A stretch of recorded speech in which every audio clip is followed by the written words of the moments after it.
So we are back here with another video, man. I've been wanting to react to this video for a very long time. Pretty much ever since it came out, man. So that is what we are going to be doing today. I was only drinking coffee for about a week. I just had my first energy drink in probably about a week's time. So this is a perfect time for me to react to an hour and 40 minute long video, man. It absolutely 1000% is. We are going to be here for a while.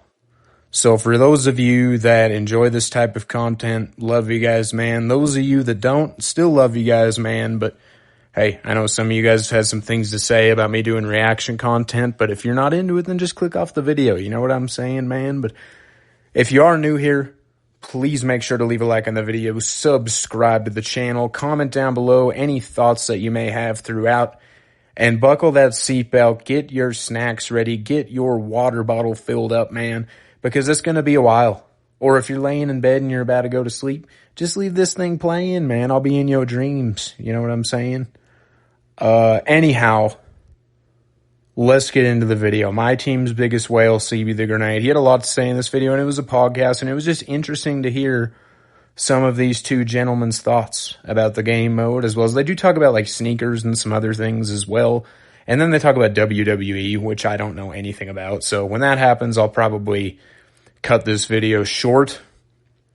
But anyway, you guys know how we do here. I'm going to give my raw, unfiltered opinion. I don't like to overly glaze anybody. I don't like to overly hate on anybody. As far as, CB the Grenade, as far as some other people mentioned in this video, there are things that I think that they do that are W's, and then I think that there's things that they do that are questionable. So that is what we're just going to react to everything that's being said, and it's going to be a lot of talking, man. There's no doubt about it. But without further ado, I don't want to, just keep yapping. Let's see what these two gentlemen have to say. Let's get the reaction going on this Ain't Gonna Lie podcast hosted by your boy Matt Mojo, man. Yo, what's good, each and every one of you? It's your boy Mojo here, man, and I got a great pod for everyone here, man. I got my guy, and I'll tell you right now, he to me is literally the best, and there's a lot of great pack rippers out here, but I consider him the very best pack ripper in 2K. You talk about Troy Dan, you talk about HTB, you talk about Kills Them All, talk about my guy Los Polos, you talk about them all, man. They all are great. Cash too, all the great pack rippers. Decentric, he was just on the pod, but we got my man right here. Now, I've never given my opinion on Decentric. I think that his dynamic is interesting, and his dynamic with his viewers specifically, because he, gets donations in his pack streams, and that is the money he uses to rip packs, which to me is just interesting. And something that bothers me is, and I guess you could say that about any big content creator, they're making their money back on a video when they do a pack opening. So basically their viewers are paying for their packs. You could say that for pretty much any big pack ripper on YouTube. But the thing that bothers me is when I've seen people speak out on it and kind of question it, or even just say that it's interesting or questionable, kind of just like I did, they'll take so much flack for it. Like people will just come to Decentric's side and just be like, oh, you hater, you broke boy. And to me, it's just like, come on. Are people not allowed to speak their opinion? Are we really just supposed to just glaze everybody and not question anything? You know what I mean? But anyway, let's continue. All the way from the West Coast, man. The best coast, CB the Grenade, man. Thank you for showing up. What is good? My God, man. What's good? Not a whole lot, man. Just, biding time for the next 2 days. Wife goes into the hospital in 2 days to deliver our firstborn. We're having a baby boy. Jack the Ripper Jr. is on the way. We gonna have him flipping all by the time he's 6 months old. Flip it all. This is nuts. Like, it 1000% is. Now, CB the Grenade, his child, I have no business saying what he should do in terms of raising his child. This is his kid. This is, his business, his life. As an outsider looking in, that is absolutely wild. Introducing your child to an addiction of yours 6 months into his life. That's just what I have to say about that, man. As an outsider looking in, that is absolutely insane. It 1000% is, man. Just doing that, watching the drops for content, seeing what's going on. Gotta plug one of my best friends in the whole world in 2K and in IRL, my boy Witness 2K. He's been helping me put out a lot of content. We've been doing a lot of work together. We have a lot of fun, and just ripping packs, collecting sneakers, and waiting for my baby boy to come. So couple days, and then I'm probably off social media for a little bit, but I've got to be honest with you, the wife is allowing me to have the PS5 and portable TV with me in the delivery room. The wife, y'all. The wife. That is going to have conflicting thoughts by people too. To me, though, like that one's more so just like, whatever works. If that works with your dynamic with your partner and that's something that you're both okay with and that's what's going to make you most comfortable when your baby's being delivered, then okay. Then you know what? I get it. But if someone says that is absolutely wild, then I also get that. I do. I 1000% do. It's definitely very interesting. And some of the like comments on Twitter, man, of people kind of like questioning where CB the Grenade gets the money that he does have just been absolutely hilarious. Like, obviously, I don't really care. Like, it's his business. It's something he's never really revealed it. It's kind of personal, but there's people, like saying that he's like a drug dealer and just some of the conversations are just always interesting. I think it's just, with like Twitter and like that, if you get roped into that toxicity, man, and you're toxic as well, then maybe it's best to kind of take a step back. But if you're in the position that I'm in and others are in and you just laugh at the toxicity, then it can be a fun time. It absolutely can. If I need to be centered, that's going to be the thing to do it. Plus, most likely, she will be in labor on Friday. There's new packs on Friday, so we got to see what happens. People are going to give me so much flack. Why not get on my team mobile, though? That's my question. That's probably what I would be doing. Because obviously, if you're in the delivery room, like it could be 12 hours, 24 hours. It could even be days if there's complications. Hope to God there wasn't. Hope to God there never is for anybody that is, having their baby brought into this world. Why not just get on mobile? You know what I mean? Because I would never ask, like, my girlfriend or maybe my wife at the time, whatever, to bring my console into the delivery. Like, I just wouldn't do that because I know that the reaction would be, like, I think I'd be able to talk her into it, but still, like, I get why it would be kind of like, what the fuck? You know what I mean? But, so why not just get on mobile? Hey, that's just one man's thoughts. Man, forget it. Alone, man, forget it. But she told the nurses that are going to be in there and everything, like, this is his center. If he starts to freak out, unless his mom's in the waiting room, which also she will be there. Mom is my world. My big brother will be there as well. The guy that keeps me centered. And just same stuff, different day. Just waiting. What I will say, though, with those couple things that he shared and the flack that he knows that he will get, I got to give him props because he's keeping it 100% a buck, and that is all that you can ask for, man. Things first, man. Congratulations is in order. Everybody in the comment section, come on. Congratulations. You know what I'm saying is in order. Your level of dedication to 2K, and forget what people say. Okay, I'm gonna say this right now from the get-go. Y'all been giving this man a lot of hell for a few years now. Let's end this, all right? This man enjoys what he does. The level of dedication that he has to just ripping packs is something, all right? Everybody. See, and I don't know about this whole way that Mojo's coming off right here. Like, to me, if I'm interviewing somebody, I guess kind of my approach would be like, what, if I was to ask CB, I would be like, what would be your response to the haters? Because most of the time I understand, the hate that this man gets. Like, I understand where people are coming from with some of the comments that they make. I think a lot of it is out of jealousy. I absolutely do. I think a lot of it is out of, just straight jealousy, like 100%. But as an interviewer, like, just ask, what would be your response to these people? Don't like invalidate all of the comments that people make towards him. You know what I mean? And that is why a lot of people in the comments of, this on Twitter, and I've seen other people say this, that Mojo's just absolutely glazing him during this podcast. And we saw this during, some of the All That Jazz podcasts as well. Like, come at it from a place where you are giving the same validity to what everybody is saying. Not just the creator, also give some validity to what commenters say. Because usually it's pretty easy to understand where they're coming from. And even if it is just out of jealousy, just out of hate, it is important to just understand why people are saying what they're saying. I guess that's just kind of my viewpoint. Maybe some of you guys don't understand that at all, but that is just the way that I look at it.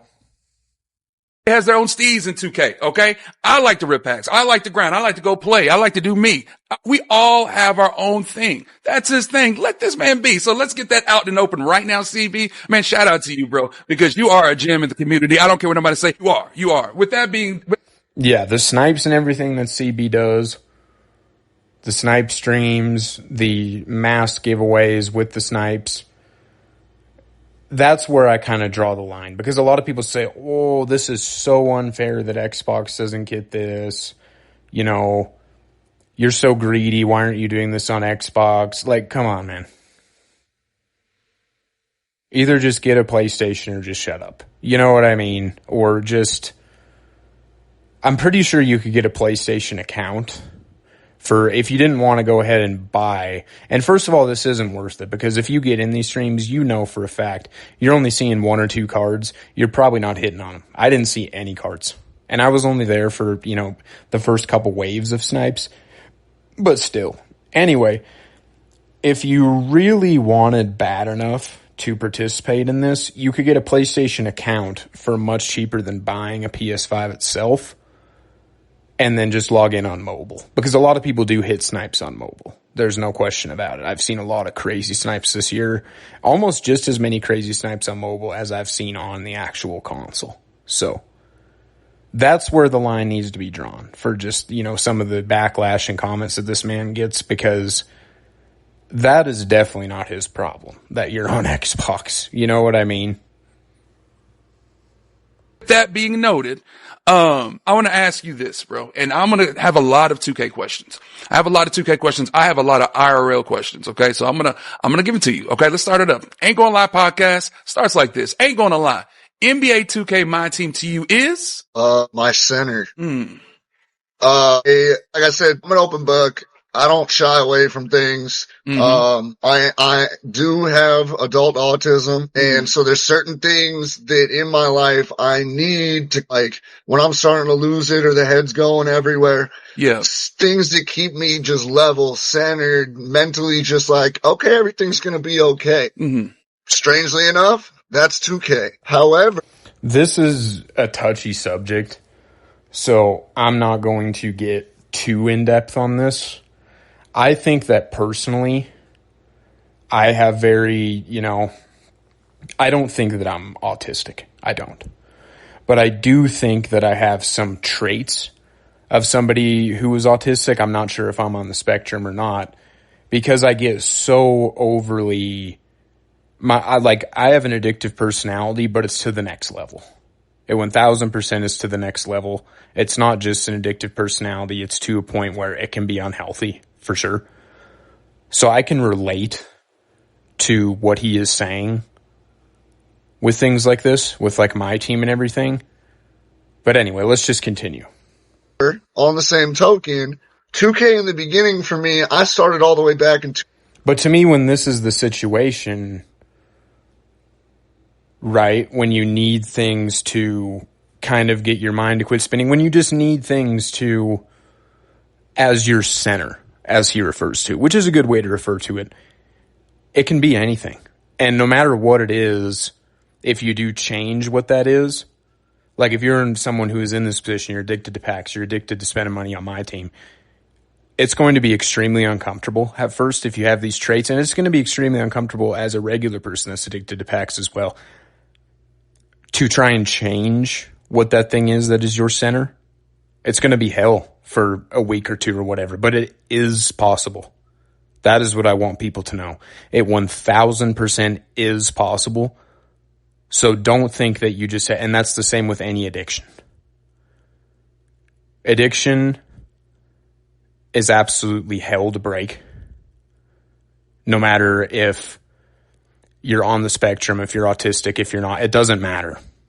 It's hell to break either way, but you 1000% can either way. That is what I will say. 2K17, my team. Played 2K16. I didn't know about buying. Now, you may, with that being said, you may need something to replace it. Right? Like I always have. 1000%. I always have. And video games will be something that I will probably never give up willingly, because that is my, main passion in life. That is what I want to make a career out of, whatever the case may be. But I have been able to do it. Now, if you are alone, it is a lot harder, but the times that I've been able to do it are when I'm around, like family and friends for months and weeks at a time. It's obviously with any addiction, again, what I'm getting at is if you have support from family and friends, makes it so much easier as well. It 1000% does. Packs. I didn't even know what really packs were. So I probably opened some with MT and was like, I don't know what I'm opening. I could be opening a base pack when there's goat packs for MT right now. I don't know. I didn't know. So 17 came out. My girl, who is now my wife, strangely enough, we've been together 10 years. We got together. First date was like a couple days before 2K17 dropped. She was working a second job at the time that she did from home after her daily work schedule that she went to. At night, she would do that, and she's like, look, I don't want you to be bored, but what you want to do? I said, I'll bring my console over here, we'll play. She actually liked 2K. She liked the pack ripping aspect of it, but her favorite part was opening night because she designed my uniforms, my logo, my arenas. The beginning of my team every year, she was in charge. She took the controls and she designed everything. So my entire... That is a major W. I will absolutely say that that's a major W. That is one of the funnest parts of the year. I'm not even going to lie. Design and all that. I didn't really put much time into it this year, but that is a very fun part of the game that I think it gets overlooked sometimes, with all the logos that people upload and everything, with the arenas and the jerseys and everything. It's really cool. I wish that, I even talked about this in a video a couple weeks ago, that I wish you could do that with like basketballs that you use in the game, or your triple threat offline court. Maybe there will be a little bit more customization next year. That absolutely is something that I would hope for. Outfit for all the years that you could customize was done by my now wife, at the time girlfriend or fiance. It just became a thing for us. She understands 2K. She understands my connection to it. She understands the packs. She probably wishes I would spend a little less time on it, but that's definitely going to change in 2 days. So, but it's a connection for me. Her and I just have fun with it, and she always asks, who's the new drop? Do I know anybody? Who are you looking for? Same way she got into UFC with me, other things. She was into it. So, I don't know. I fell in love with 2K. Do you know how rare that is? And I can tell you right now, people that are watching this, it is literally rare to see couples get into 2K like that. And the same, which is not just like Park or whatnot. No, my team. Like it's rare to see your spouse or your partner. Okay. It's so rare to see them get in with the pack drops, support with the courts and the logos and all that. And for you saying that, man, is saying that this is your center. That is incredible, bro. That is incredible, man. You are truly dedicated to 2K. And again, shout out to your wife, man. You've been playing since 2K17. Did you ever play beforehand? Did you ever play like Arc, or did you play back in the day, like 2K1 or whatnot? Because I started from the inception. I used to play like NBA Live, and when I graduated high school, which was June of 04. I think they released NBA Live 05, and it had like the dunk contest in it or something. Separate one that was actually like manageable, not the one where you jump over cars and just fall on your face most of the time. Right. Like the old one. I was playing those, but I'd never really gotten into like an ultimate team team type situation. Mhm. And when 2K17 came out, I'm like, oh, throw a little bit of money, pull good cards. Mhm. I run an app on my phone called Time Hop. Every Yeah. morning it gives me my memories from over the years from my social medias. I'm familiar with it. You Yeah. have no idea how many 2K clips or screenshots come up of me pulling GOAT in 2K19. So listen, I have something to say about this because this was something that, if you guys remember last summer, it'd be about a year ago now, one of my comments when I went at DBG originally, the first time that I decided to call out creators, was pack pulls can be looked at as memories. Some of my best memories in my team are pulls that I have had, and some of the comments that I got in response to that were just absolutely nuts. The amount of hate that I got for saying that specifically. Now we've got CB saying this, and it's like relatable, you know what I mean? Like, come on. It absolutely, I 1000% agree. Packs are definitely memories in this game because you pull a card, you remember pulling it, you remember using that card. It's just a time where you're having a good time on the game. You know, you'll always remember your best pulls. You 1000% will. And that goes with video games in general. Your best memories stick with you, and that is why I play. That is why I play personally, because some of my best memories in life are gaming. That's just the way that it is. And that is how I explained it before, but my goodness, you guys should have seen some of the comments. Getting cussed out just repetitively for saying that. But anyway. Or a pink diamond or whatever it was. Like, Right. stuff Yeah. just comes up. I saw one where the content drop was endgame Kobe, and I cried a little. That's where I'm at with it. The only thing I don't let her do that involves 2K is get on my Twitter because I'm afraid of what she would say to some people. I'm telling you, man. Hey, Twitter is toxic, though. You're saying, but for you to say, some people be absolutely wilding on this Twitter. There is no doubt about that. I mean, that guy that just keeps repetitively spamming on every post that cbthegrenade is a drug dealer, he should be in prison. Like, some of the stuff that people comment on his posts is absolutely wild. I think some of it can be, you know, understood why people think the way that they do. And it can, you know, some of it can have some validity to it, whatever side you want to be on. But then there's also some of it where it's just like, my goodness gracious, the amount of hate that you have for this man, the way that you prey on his downfall. Why are you wasting so much time on that? You know, just go better yourself.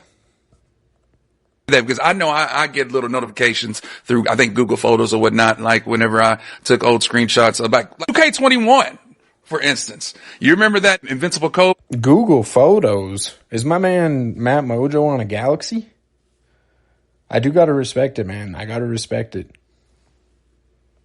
With the skin, with the Mamba skin on it. You remember that?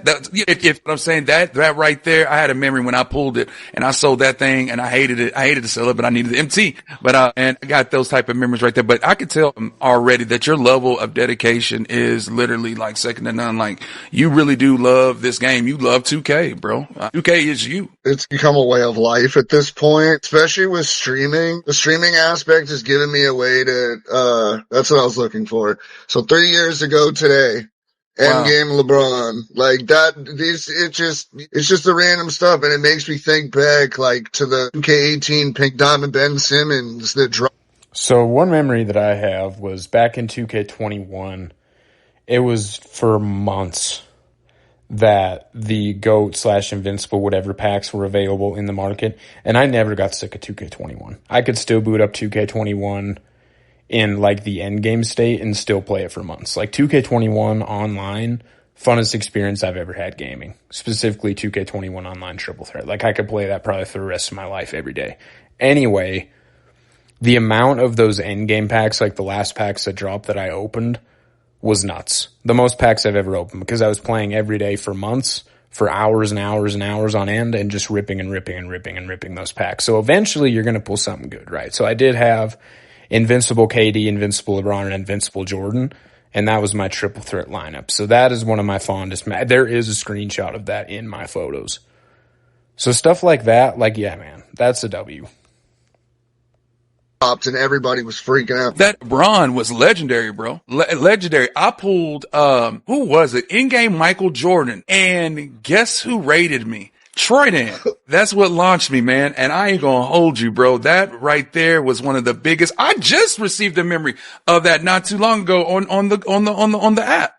So, man, that's go ahead. That's actually something I was looking for. Let's see if I can find it. So this is from, when was this? It was a few years ago, but I'm going to see if I can turn it up really loud and show it to you. Quite a while. That's kills CB the grenade pack off. Not gonna happen. Not gonna happen. That man is giving him the win instantly. Trust me, for quite a while. And that to me was like, holy shit. Like one of the biggest guys in the world just acknowledged me. Like it was the same. Oh, that was what I was saying with the streaming. It gave me it gave me access to this community in both positive and negative. I get more of a following. You get more people talking smack to you, telling you you're stupid, you're wasting your money, whatever they want to say. By the way, gifts are your friend and respond. And listen, in this way, I can really relate to CB the Grenade because he does get a lot. I mean, he gets attention from the community. And I would say the majority of it is negative. He gets a lot of positive attention, but more of it is negative than positive. And I think now at this point, for me personally, it's getting to the point where I just kind of tune out the negativity. And a lot of people that were going to come through and be negative already have.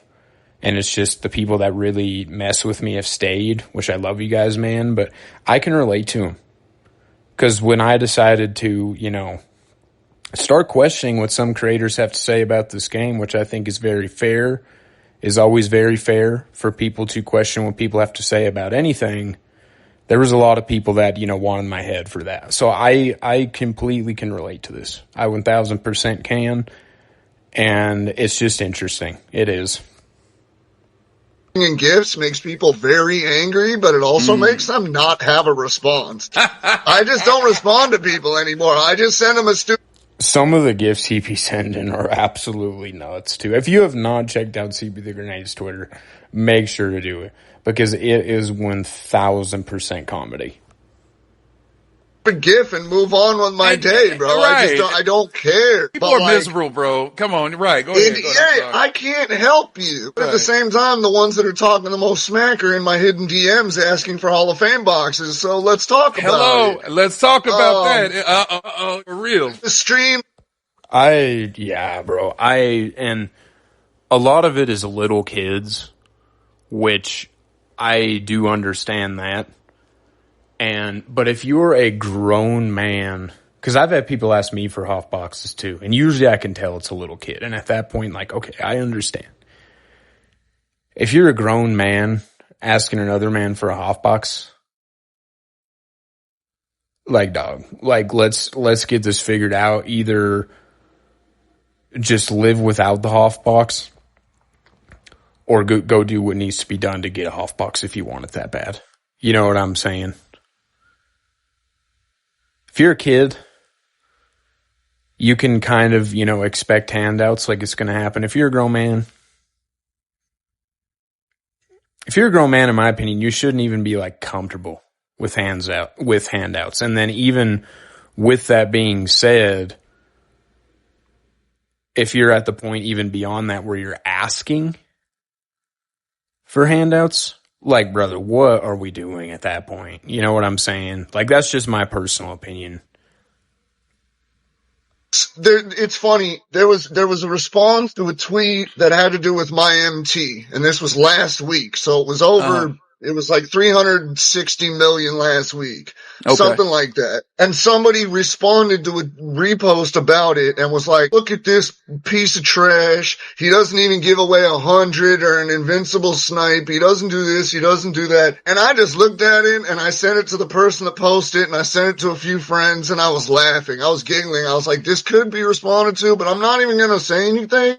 My streams speak for themselves. I have given away in recent streams over 100 gifted subs a stream, hundreds and hundreds, 400 to 500 snipes at 650 MT a piece. I've seen Invincible, 99s, hundreds, invincibles, and goats. I've come with the times. And I've also given away, when I pull the most sought out card, I give away Hall of Fame boxes. Go to option packs. I've seen that on Twitter. People have codes in their DMs, whether on Twitch or on Twitter, whatever. Give this stuff out. All you have to do is just be in the stream at that time, and I randomize stuff. And if you win, you win. People have won. It's what I love to do. It is a major W. It 1000% is a major W. There are not many people that give back to the community in the way that CB the Grenade does. You just 1000% cannot argue that. Doing this. You think I'm saving 400 plus million MT right now for myself? The hell am I going to do with 400 million MT? I could. Now here is what I will say. I think that whales have turned the game into what it is today, with the amount of paid content just being absolutely astronomical and the amount of free content just being very minimal. However, most of them don't give back to the community whatsoever. But CB the Grenade, I would say, gives back, tenfold for any damage that he has done to bring the game to, and he's only one of, there's a ton of people out there like this. CB, again, is just kind of the most well-known whale. There's so many countless people that do this and just aren't even active in the community whatsoever. So, I think, it is a W that he does do what he does. And he does the most giveaways really out of anybody in the community, which that cannot be overlooked. It can't. Buy the rest of the cards for the rest of this season and still probably have 300 million. Let's be honest. But the thing is, number one, I like original owners. I'm a little particular. I have OCD. I like original owners, unsellable. I like to pull them. Same way I bought all the Kobe draft day colorway. And I get having these issues, bro, because I like original owners too.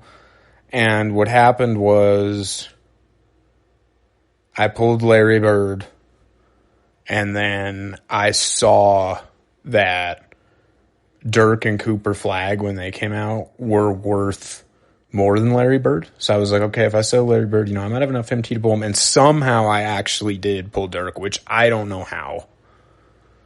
That was absolutely nuts. But then when the World Tour cards came out, like Wemby and Giannis and stuff originally went for like 10 million.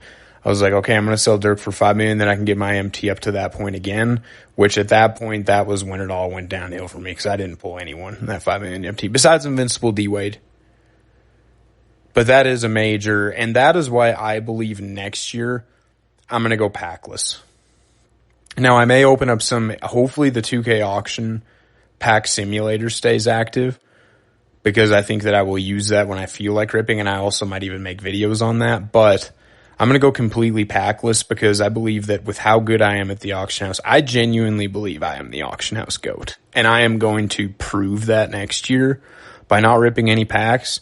And I'm 99% sure that I will have the most MT out of any no money spent player by the end of the year. So we'll see, man. That is my goal for 2K27. You heard it here first. Except for the Lakers one, because I got 3 mysteries coming and I want to pull the Lakers one. I'm a pack puller, baby. I'm a puller. I got to pull the best. The other thing is when those draft day Kobe's, sick concept. This might catch some flack. I'm not a fan of any Kobe's below the Kobe 9. The Kobe 8s are okay. Like, there's sick colorways of them. I can acknowledge that. But the 9, 10, and 11, the Kobe 9, 10, and 11, and then the ADs, the Kobe ADs can just piss off. But the 9, 10, and 11 are so much better than anything like 4 through 8. That's just my thoughts on Kobe's, man. And I have different thoughts with all of the lines, but especially like the 10 and 11, dude. The Kobe 10 and 11 are so cold. Like, they are to me. And I'm excited that they're starting to retro those too. The 5 a.m. flight Kobe 10s come out for holiday this year. There's already been a few Kobe 11s that have dropped. It's going to start to be a W, man. And we already got, the KD 6s are starting to come out. I really need them Brazil joints that just dropped. And when the 7s and 8s of the KDs come out, because that was just like my era. That was when I was in middle school. That is when I was late elementary school. Those are the shoes that made me fall in love with sneakers, right? So those are the ones that I'm more connected to. And I understand there's bias with that, but hey, It's just the way I be feeling, man. Game comes and 2K finally says, okay, we're going to give away the best cards for MT. My final stream of the year, and once again, I'm saying this, I've said it before, it's going to happen. Kid included, that $400 million is going to get spent on the highest tier MT packs, and This man already did one giveaway, and he already has like almost 300 million MT again. He just posted this on Twitter tonight. And he's going to do another giveaway. I mean, absolutely insane. Giving away every single card I pull until I run out of MT. This has nothing to do with me. That's why I keep loading VC, because I want to pull my cards, whatever MT I make from it. Last year we did 300 million in the final stream. You know what would be a cool idea for my team? Is if, like, okay, there's obviously the original owner and everything. But could you imagine if you buy a card off the auction house, it says on the card where the original owner stamp would be, in just very small print, to where, you know, you wouldn't see unless you looked really close, what username originally pulled the card? Because obviously we have the ticker.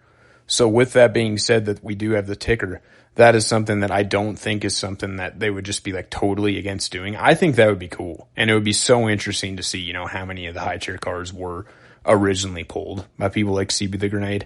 That would just be so interesting. It absolutely would.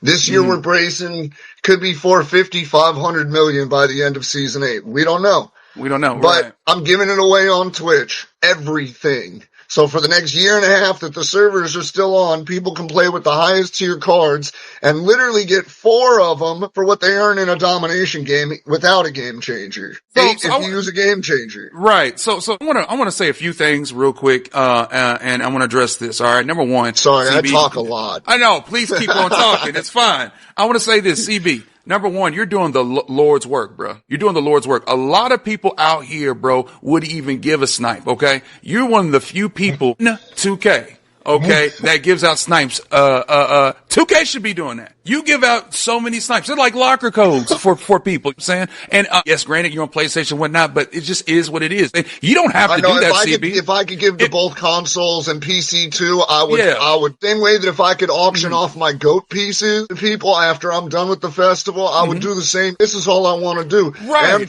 I didn't really, and this was something I didn't think about, because event pieces, now events were not the same, but there has been times where event pieces were auctionable in the past, like in 2K22. I kind of wondered why they weren't auctionable.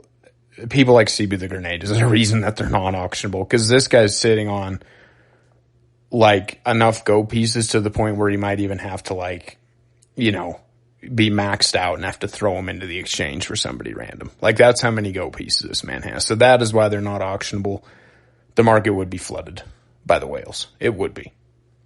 So after I kind of, you know, thought about this and heard him say this originally, it all makes sense why they're not. That matter. Slight side note. I don't know how this is going to land on the podcast. You good? But I think the snipes and the giveaways are what makes 2K not like. Oh, I'll say this. I'm not saying they do or don't. I really don't know. I don't know, but I'll say this. 2K community is a toxic community. I'm looking at the camera right now saying this. It's a bad community, okay? No matter how many snipes you give, no matter how many cards you give, no matter how much you give to the community, CB, people are still going to want more. People are weird in this community. No matter how much you give them, bro, they're still going to want more. And on top of that, once you actually... It's the game, bro. This game is... And this is such a weird dynamic, because this is why people fall in love with it as well, right? This game is so against you at every turn. Now, more so than it probably ever has been. And the reason I say it's a weird dynamic is because that is why people fall in love with it. Because when you do obtain good cards and you complete grinds, whatever, there's no other feeling like it in gaming. That is why we love my team. But with how against you it is, that also makes people really have that negative mindset towards the game. And I haven't really had that at all this year besides this last season.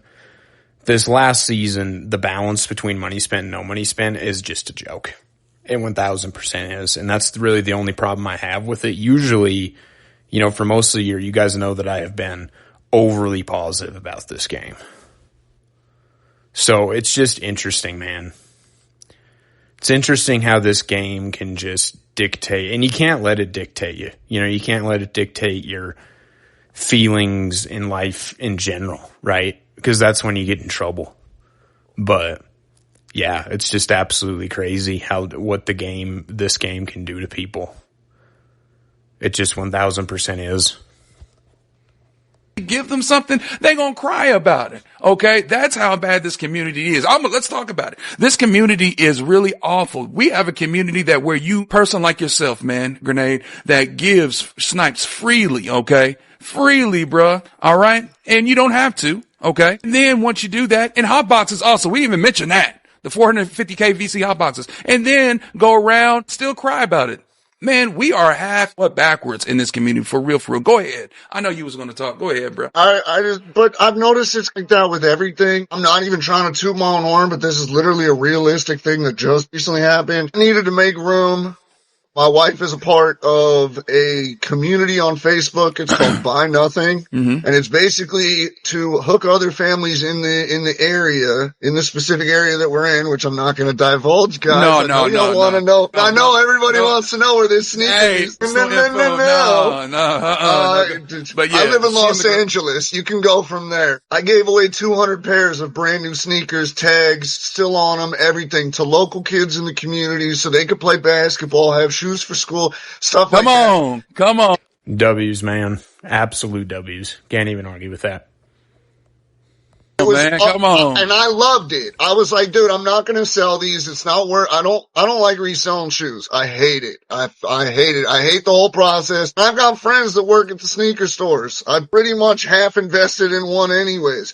But even them, I'm like, I don't want to waste your time. I don't want the money. I was like, let me give these out, whatever. I gave away 200 pairs. Wow. There was probably 8 to 10 pairs left. Wow. And it was like what had been left. And I hit up a couple more people. One of them responded and was like, well, what do you have left? And I sent them a picture and they go, well, you don't have any Jordans. Let me know when you're giving away Jordans again. I'm sorry. What? That's crazy. Do I look like Shea Gilgeous-Alexander just handing out shoes at the end of games? Like, bro, you missed it. You took 4 days. I had 25 people here grabbing stuff. But let me know if you put Jordans back up. People are just like that, bro. It's going to be like that. It is.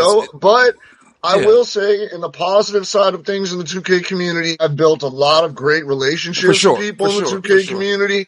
That's the thing with the My Team community and any group of people that you find in life. There's going to be toxicity,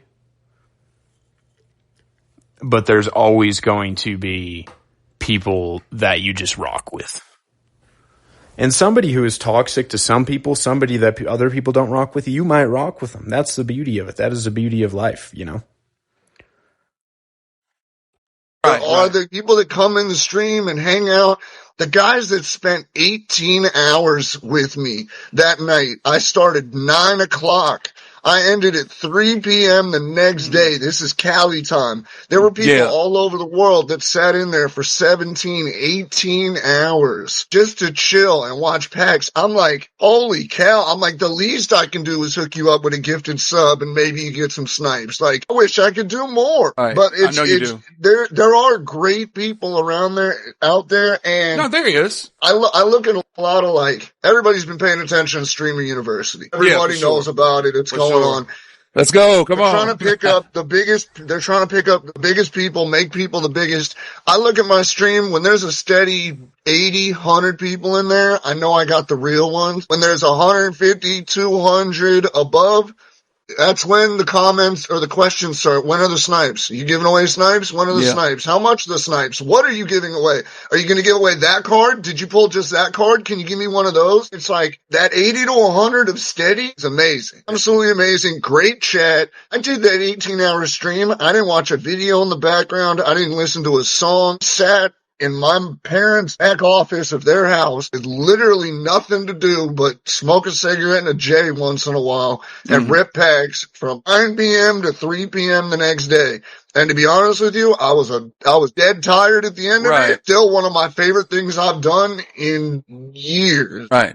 Before streaming, people don't understand. And this is something that I think will help out a lot for people to understand, like, my motives. I only became public in 2K25. I only started the Twitter for that. My Twitter before that was for mixed martial arts specific. And the way that people went at this man when he first started,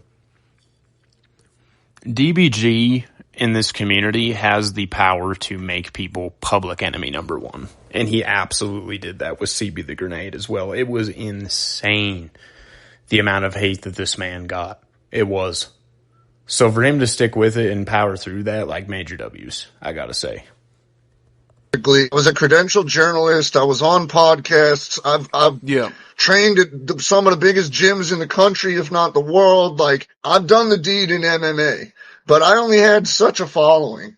I moved over to 2K and 2K25, but like we discussed earlier, I started in 2K17. Right. Now, if I was able to log into my team on any 2K from 17 till now, the servers weren't down, you'd see I still have every card. I've been doing this. I just only public about it in the last, like, year and a half or so, since midway 2K25, when somebody said, why can people go back? Now, I understand with the whole server situation, right, why they can't keep the online streets open. Like, you can't play TTO in 2K20 anymore. You can't play Park in whatever game anymore. Like, I get that.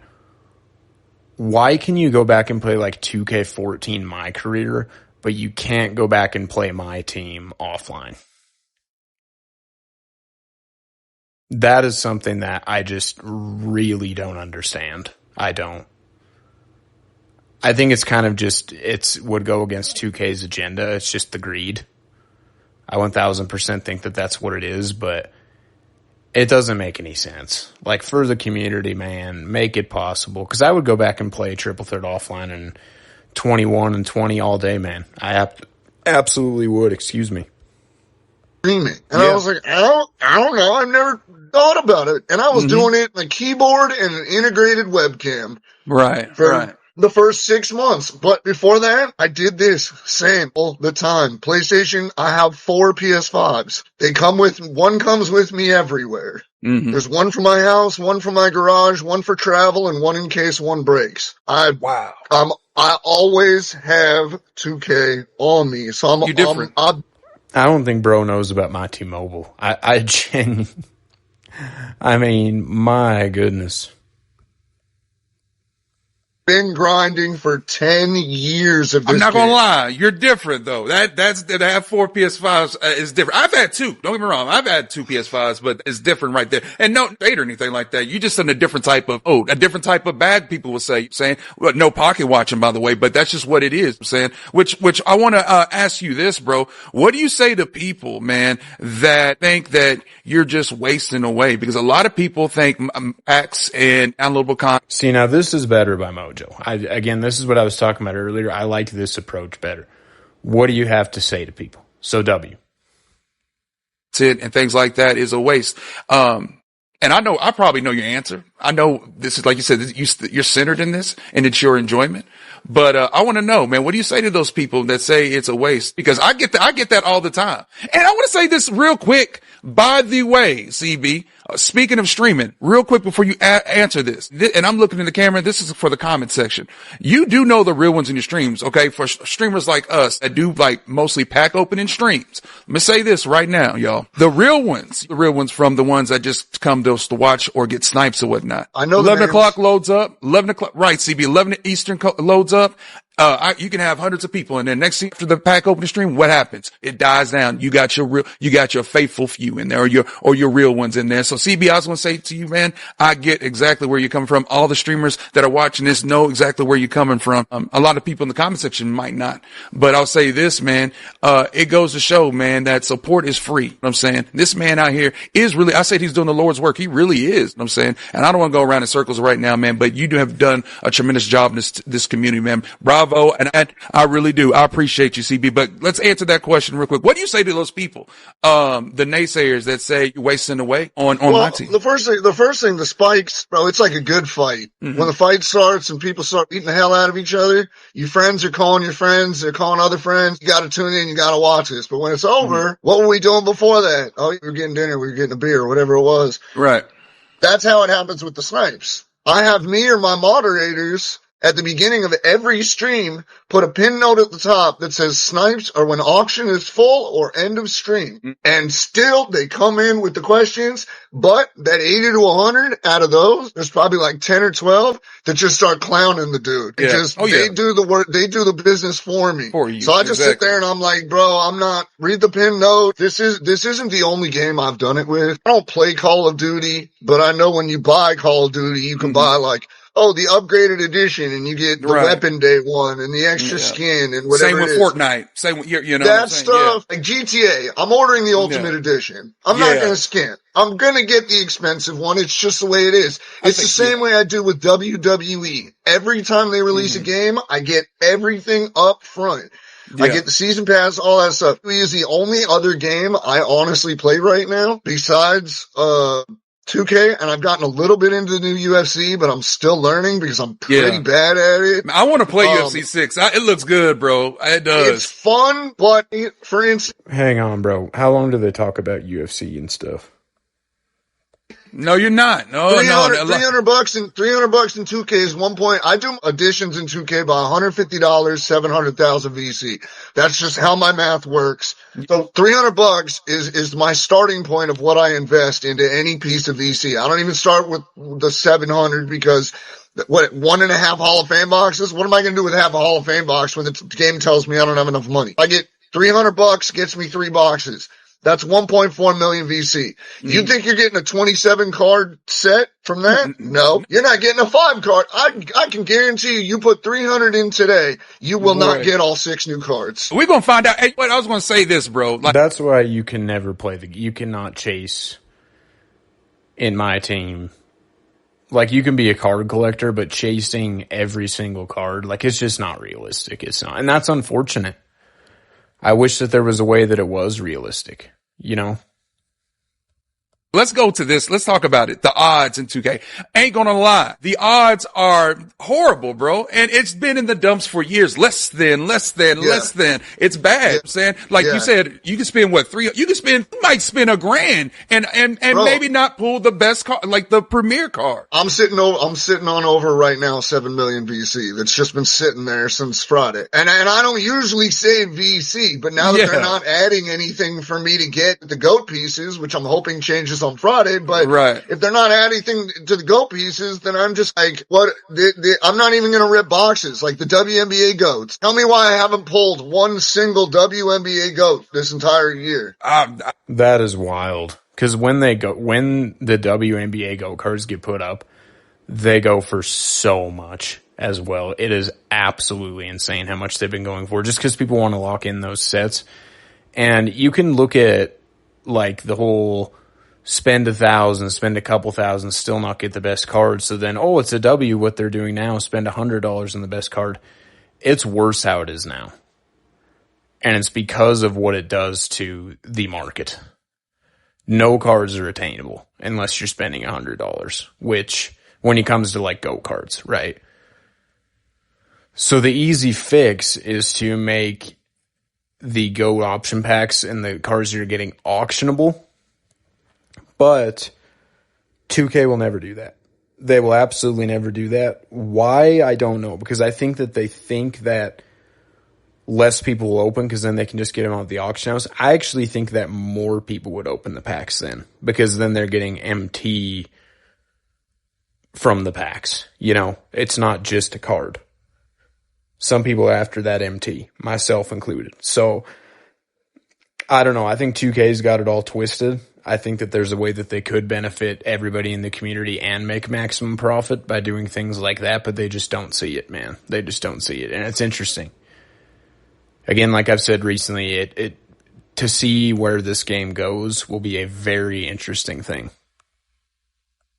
All of mine are bought from the auction house. I spent $13 million on Lisa Leslie the other day. She was the only one on there. I went into a bidding war with somebody who outbid me at 10, and I bid up to 20 because I was going to sleep. No, I was leaving actually. And so I put a bid of 20 million tops to get that Lisa Leslie. It ended up on Twitter by like 9 different people of somebody's buying MT. Where the hell did this come from? I was one of the people who said that. I said on one of Carlos' posts, because there was a GOAT Brianna Stewart who was like, I think from the first set this season that went for like 8 million. I was like, what are people doing at somebody bank? Because I did not realize that the lock-in was a thing. You can lock in for 10 GOAT event pieces or 5 GOAT event pieces depending on the set. I did not realize that was a thing.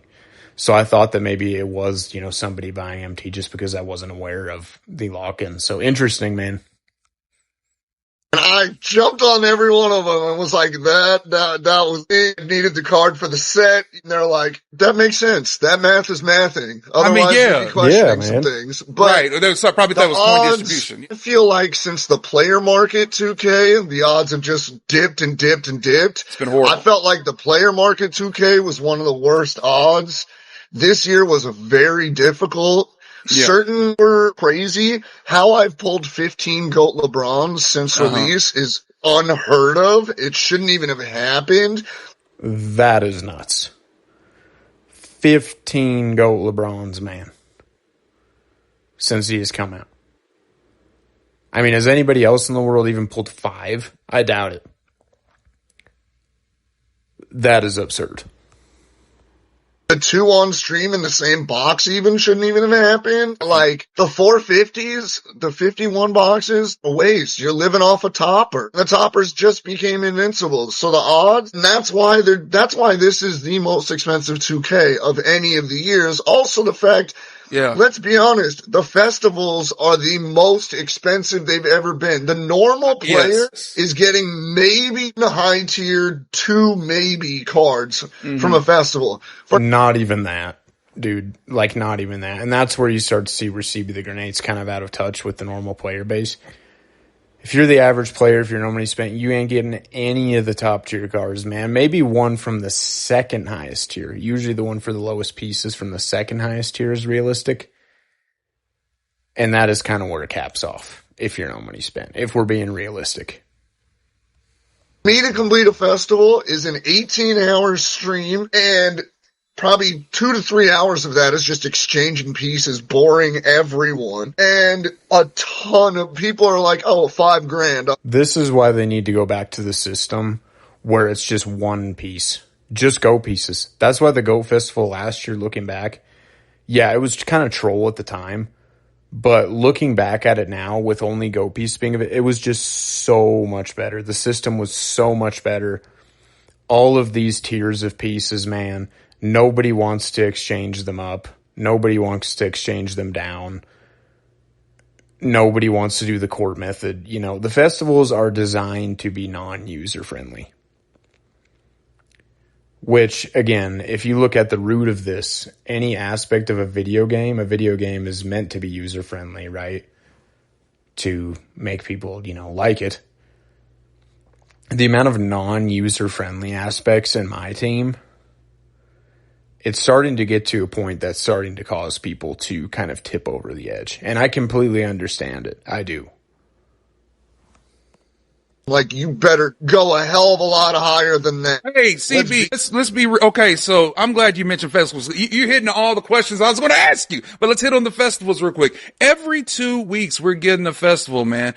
Do you think in 27, man, that will change? Because here's the deal to everybody watching. Okay. These figures that he's giving right now is unheard of. Okay.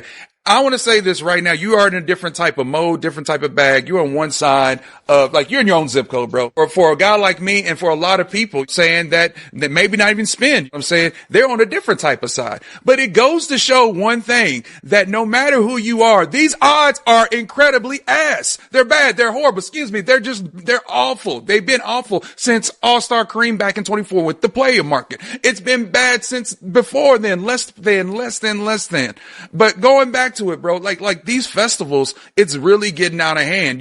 People are spending the check every 2 weeks. I know I've done it. And I had to tell myself, nah, bro, It's only, I don't care who you are, except for you and maybe a few others. I'm saying like not even the 1%. Yeah, you're in a different, like I said, you're a different type of zip code. But for those that can, they will. Okay. But for the majority of the player base, it's not happening. Like these festivals are just tremendously bad. One good thing is budget cards or the cards that are obtainable, but there's problems here, man. We have at odds. There's nothing obtainable. BC used to be discounted. If you spent, it used to be discounted. We don't get any discounts no more.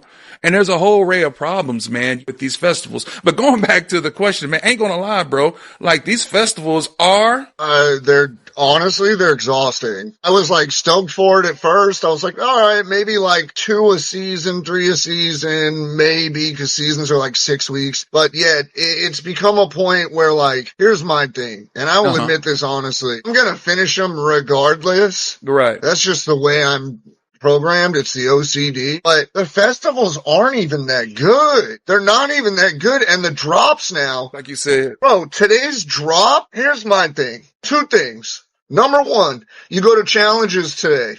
You go to new My Team Best of Festival challenges. What are the challenges for a Go piece? Oh, you have to get all the new cards. Yeah, those challenges are nuts. Now, there has been some challenges that have dropped recently that have kind of been a W, such as like the position ones I think are cool. The win 15 games for a Go piece was cool. We should be getting like 3 or 4 of those for the entirety of this festival, though, honestly. Some of those challenges are a W. The ones, the best of my team, that you have to get all of these complete sets when you're already locking in that set for like 5 or 10 Go pieces. Like, who is doing those 2K? Who is actually completing those? Because I'm thinking it's under 100 people. I don't think there's any doubt about it in my mind. So even if you spend the 100 on the Go pack, you're not guaranteed to get the other 5. So you get a chance at what? An opal or above for the piece? Well, that's going to do us a lot 4 weeks into the festival. And let's be real, okay? The Invincibles, De'Aaron Fox, the guy should be kicked out of 2K for his playoff performance, period. And I didn't even watch the playoffs. I've seen highlights and stuff, and I read... Bro, I don't know, and why he just kept shooting, man. De'Aaron Fox. Whenever he was ice cold, like, I understand the short-term memory and everything, but it gets to a point. De'Aaron Fox was just throwing up brick after brick after brick, and it was like, okay, should probably stop shooting now. When is he going to stop shooting? And then it got to the point where it's like, this man is throwing this entire series for him. Yeah, because it was insane. I've never seen anything like it. A bunch of stuff. I didn't watch it live, but I've seen stuff, bro. Oh, he's horrible. It was bad. He's sold. Just know. I was like, if I owned your shoe, I probably would have thrown it in the trash. But hello, where? Who? This guy was a big pink diamond like 2 years ago, and he sold like crazy. But right now, he's a 7-foot power forward that's fighting against Manute Bol, George Mirasan, Arvidas. He should have been a small forward. He should have been a small forward. I get what you're saying. Brandon Ingram should have been a GOAT. I've built all the theme teams. I've built they've all got the same jersey logos. I've built all the theme teams. The Pelicans can't make a starting 5 in this game. That's how down bad they've made the Pelicans. You're not wrong. They don't have cards, bro. And then let's talk about the GOATs. Okay, so 2 of those GOATs that got released today were free Invincibles, not BA Finals. And if you badge them out, that's a GOAT. If you 40 Legend badge an Invincible, you're GOAT. Yeah, exactly. It's the same thing, different release. All my Invincibles are 40 Legends out. So other than PG being able to play the PG, which is funny, but it works for my Pacer squad, so I'm not fully mad at that. Jaylen Brown, really? GOAT Jaylen Brown? No. It should have been BI. Go Jason Tatum. I could understand. I'm good on Tatum. I mean, Brandon Ingram would have been a more entertaining GOAT than Jaylen Brown, but Jaylen Brown's got way more accolades in the NBA than Ingram. And I'm the biggest Jaylen Brown hater there is. I 1000% is, but you can't deny that he's got a much more decorated career than Brandon Ingram. So it makes sense why he got to go and Ingram got invincible. If you think about it from that mindset, it does at least.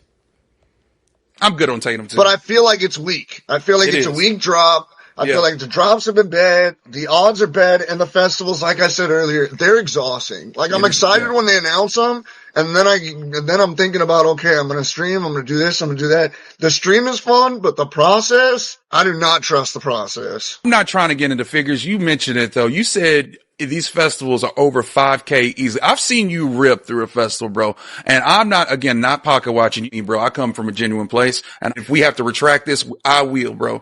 But I want to know, Kira, if you care to disclose this, because since we're talking about, finances here, what is the most you spent on one festival, bro, this year that you can recall? $16K. What? Nuts. Absolutely nuts. I would even think it's wild if you spent $16K on the game for the entire year. That's genuine. I genuinely would. $16K on one festival. Like, that is a nice used car. There are brand new cars that you can buy for $16K. It might not be the exact car that you want, but you can buy a brand new car for $16K. Spending that on one festival is bonkers. It just is, man. Yeah, to finish it, I was doing all the exchange packs, not just the players. Right. I was doing all the WNBAs, the limiteds. I've gotten all my WNBA Invincibles because I had extra GOAT pieces and I was just throwing them in Invincible packs. When I find out a festival is coming, and you can they've been pretty much timed this year. When one is, one isn't, plus the Twitter community. Mm-hmm. You got guys that you can feel it. Then the announcement comes, then the festival drops, and I'm looking at it. And I'm thinking to myself, all right, I need at least 12 to 14 to guarantee I'm getting out of this. Oh my God. I'll be real. They, at this point, because I understand what he's saying, as like when a festival first comes out, there's some hype and then it dies down really quickly. Sorry about that dog in the background, man, if you can hear that. But, really, I think what they need to do at this point is, half the prices on everything piece wise, and make festivals a week long, and then they just go with the pack drop. So, for example, if we redid the pack drops from this year, the Game On packs, Game On Festival for 1 week. And then the Arrival packs the next week, Arrival Festival for 1 week. That is what I think that they need to do. Because I don't know if there's any getting away from festivals at this point, but they need to be improved. For sure. Because the hype does die down. Brother, I don't think I'm not going to say I've never. No. I'm not demeaning you. That's your bag. Okay. So I'm saying that, that's breathtaking. Bro, PSN has shut me down. My bank has shut me down. Bro, I have to make, when I pause streams sometimes to load VC, normally half of that pause is me contacting my bank and being like, it's Friday, release the fucking card. Sorry. Right. Oh, you're fine. Sorry. No, you're fine. No, it's all right. You're good. You're good. You say what you want to say. No, you're fine. Like, bro, it's every Friday I do this. It's this. You've been PSN. It's you. Yes. Nobody else is on my account. I promise. Nobody else has that access. I'm not that crazy. Man, but I'll say this. People might think you are insane for that though. But again, like you said, it's your center. There's only a few people. Let me say this. I know some creators that are in your zip code that really do rip. All right. And they go out all out. You are you're in the upper echelon, bro, when it comes to that. But I don't know what that means for a lot of people, but I say this right now, CB, you are dedicated, bro. This is a different type of dedication. I'm over here like taking back. I'm not gonna lie, bro. I didn't know it was that deep. I've admitted publicly, don't know this year yet. When the year ends and content's over, I can get a calculation. 2K25, full year from release to end of content to that last stream when content was done was 150. 150 what? Thousands? Statistics. Yeah. Shout out to statistics. Yeah. It's a house, bro. That's all I'm gonna say. That's not a super nice house, but that is a house. On my podcast, he was on a podcast years ago, maybe a few years ago. He said he spent Park alone, not even my team, I don't think. I think it was like 15 or 20K, maybe $25,000. Okay. But you said you spent $150,000 in 2K25, my team alone. Woo! The festivals and everything, and the streams and the pack rips, and yeah, bro, it was around 150. And bro, it was that's a little, that's the cost of my truck, bro. That's why I used to always post, I'm selling my truck. Right, I'm selling my house. I know you be saying that. I'm selling the tattoo shop. I'm not finding my dad's stuff and selling all that stuff. Like, we don't like him anyways. Nah. Like, everybody was like, oh, this guy, he's selling his pickup truck for packs. He's crazy. I'm like, bro, I would never sell my truck for packs. And let me tell you, as you can see behind me, I don't sell nothing for packs. But yes, the 150 last year, this year, like I said, I don't know the number. I haven't looked at it yet. It's a whole different issue at the end of game. Let's just say I'm not looking forward to it because I'm pretty sure it's going to be higher. Oh, I'm assuming already it is. What I'm saying. If I went back and counted every festival that we had through the collection, that would give me a ballpark of just festivals, but we're not talking regular pack rips either. And like, I do things in books of 1,500 basically to load VC. That's 7 million VC. 7 million VC. You wow. I like round numbers. I'm very strange. I like round and even numbers. CB, I'm going to be real with you. Very last thing I really want to get into is finances. And that goes for anybody. I know a lot of people know that you spent the bag, but I didn't know, I ain't gonna lie to you, I didn't know it was 16K off a festival. I didn't know it was 150 last year. That right there is a tremendous amount. And I know there's people in the comment section that will grill you. I already know people, and forget those people. Like you said, this is what you do. I am the problem with 2K. I'm the one ruining the odds. I'm the one keeping them in business. I'm like, if you only knew how small of a percentage my money does with the entire 2K company, exactly, just NBA, just my team, not Park, not my career, none of that. I'm not making a dent, bro. Like, people are like, oh, you're putting Ronnie's kid through school and college. I'm like, no, I've spent more on DoorDash in the last year than I have on 2K. That's for sure. DoorDash is going to Harvard on. Bro, what is this? Listen, because I do some DoorDashing too, right? I got the Dash Pass. I DoorDash probably a couple times a week. So let's say that you DoorDash. Now, it can be expensive. It depends on what you order. Let's do some quick math here. Say that you're spending $50 on DoorDash a day. That's a couple meals. So then in 1 week, that's $350. In 1 month, that would be $1,400, excuse me. 1,400 times 12 is... Hold on, 12 times 12 is 144, 156, I believe that'd be 168. So 1,400 times 12 is like 16,800 or somewhere around there for an entire year. That's an entire year spending $50 a day on DoorDash, 16,800. This man just said, now even if you spend double that, $100 a day on DoorDash, that is 33,600. How is this man spending more money on DoorDash than 2K if he's spending 150 racks on? Like, what is he ordering?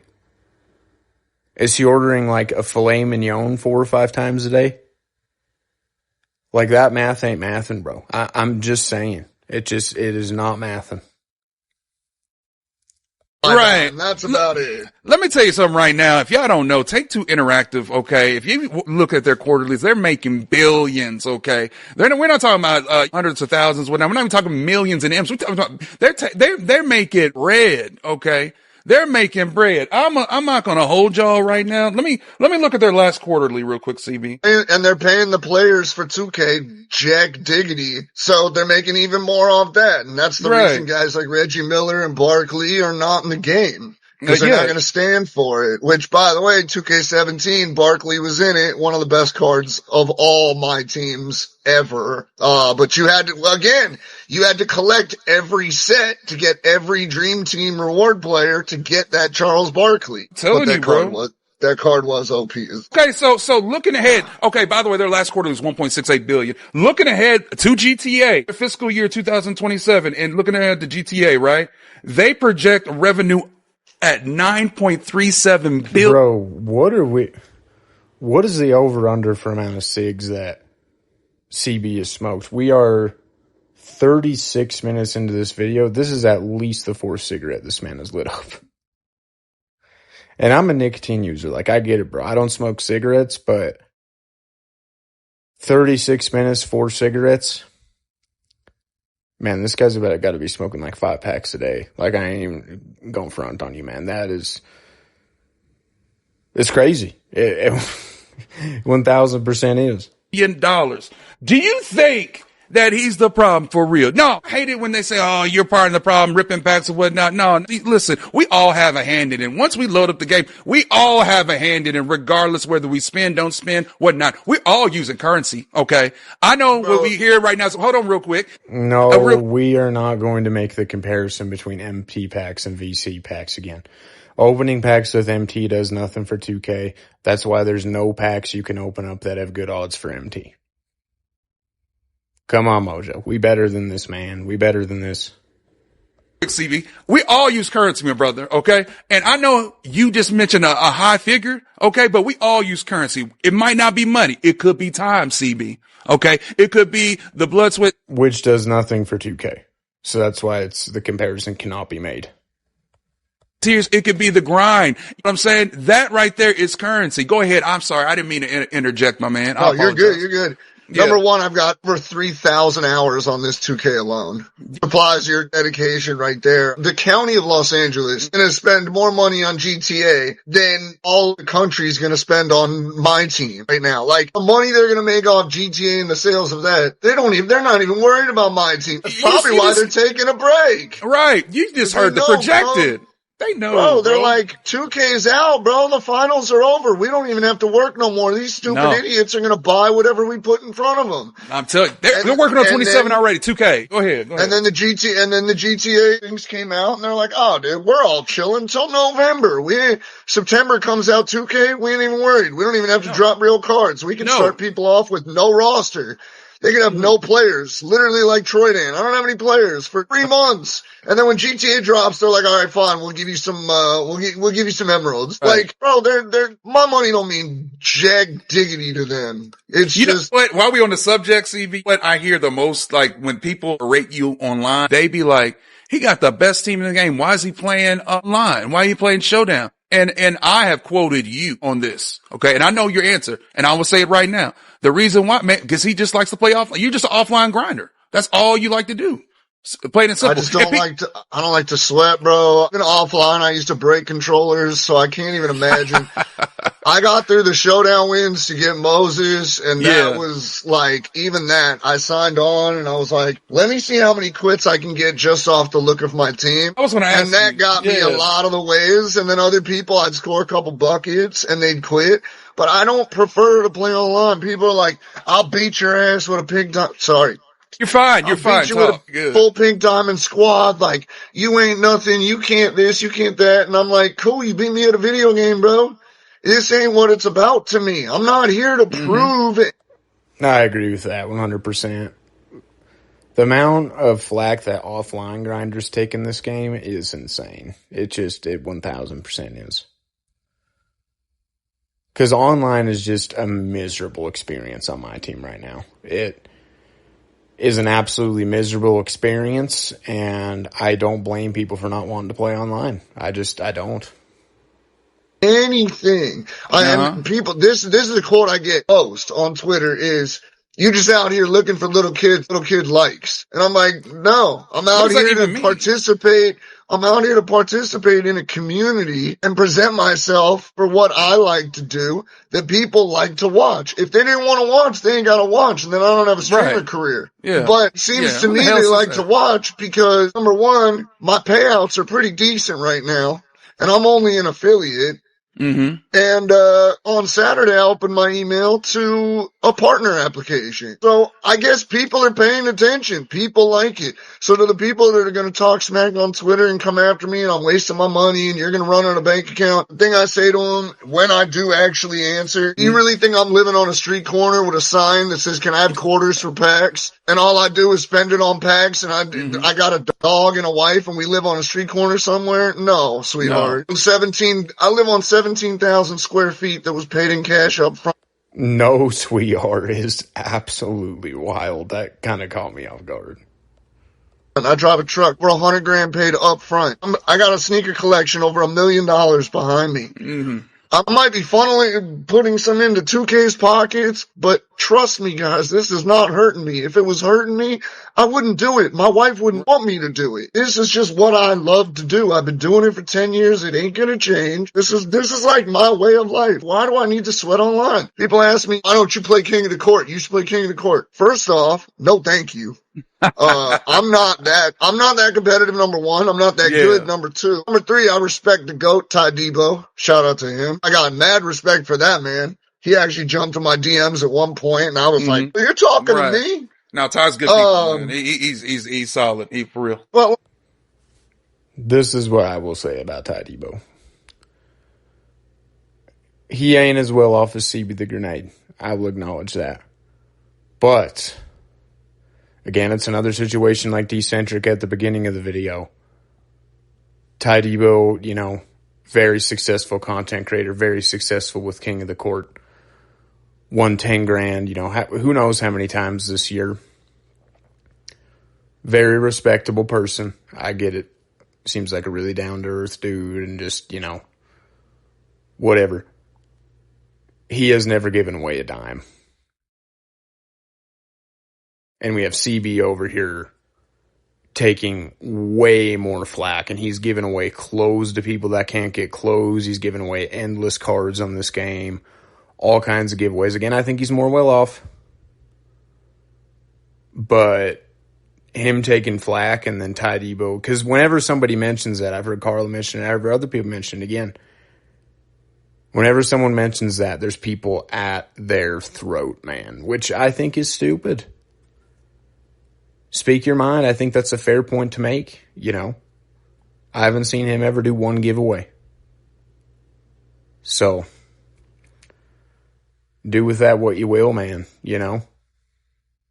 Like, the other thing is like, no offense to anybody that's listening, but I don't need the 10K that bad. As you heard, I got more than 10 on a festival. So it's not worth spending 3 days grinding, and I'm never gonna win. I know I'm never gonna win. Regardless of Ty Debo, I'm not gonna make probably tier 1 or tier 2 or tier 3. Like, it's not that meaningful to me. I'd rather play a couple games of domination, build my rep up, and rip some bags. I know there's going to be a lot of people that would say is nuts. That is crazy. It's a waste. However, it's a waste. I'm not saying people would say it's a waste. What I am saying is this, but here's what I am saying to you. Not. Exactly. It's your enjoyment.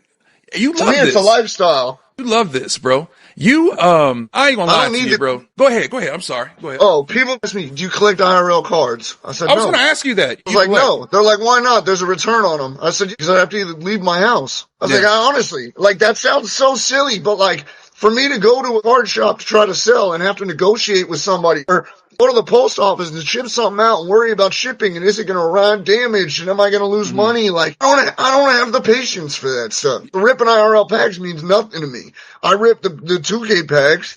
I log on with my new team, play whatever mode I want. I like playing Breakout. I like playing Domination. Last season I did Salary Cap because I wanted Dominique. So I did Breakout and I did Salary Cap, and I built a couple different cap squads, and I just kept switching. Had a blast.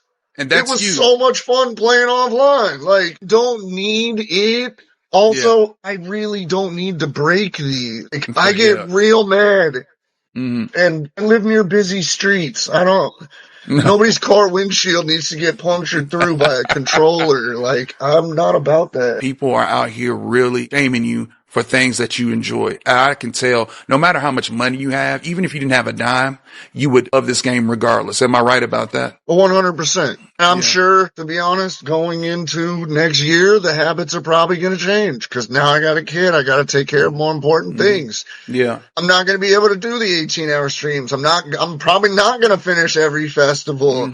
I may not have every card. I don't know, but it's still my thing. It's your thing. I'm honestly, and here we go with taking more flack in the comments, but I'm planning a 2K tattoo. I'm going to get a tattoo of the 2K17 logo. Okay. Because that's where I started, and that's when I met my wife. It's got a lot more meaning than just the game, and people are like, oh, you're going to tattoo 2K on you? Loser.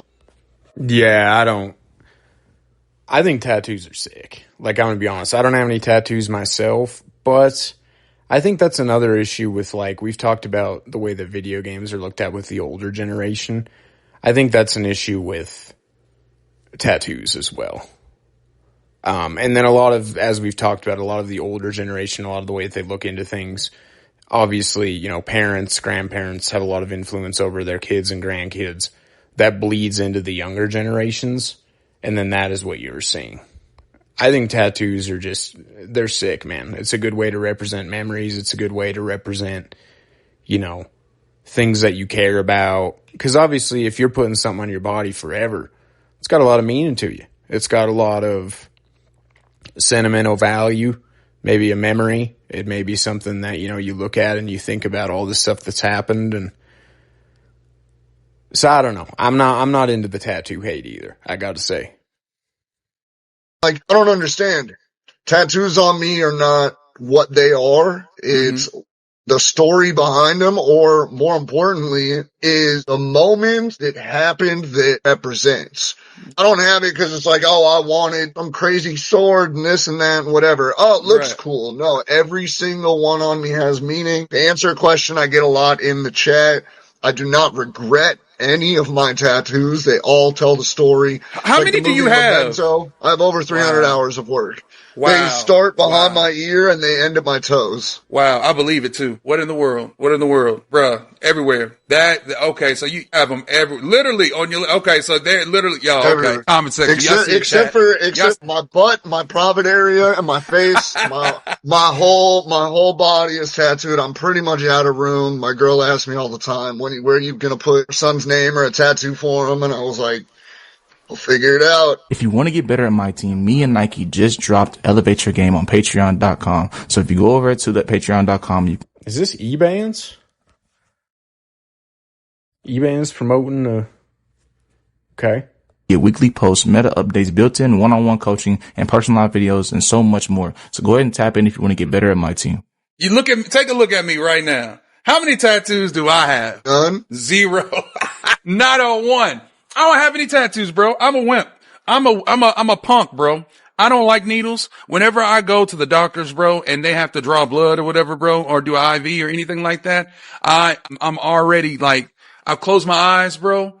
Okay. I do this number and I clench up. I don't like needles, bro. And for you to say you have 300 plus hours, I asked you how many tattoos you had. You had to tell me the total of hours. Bro, I don't know how many I have, bro. There's crazy. Hundreds. That's crazy. That's crazy, My mom says one. Starts here, ends at my toes. But that's it.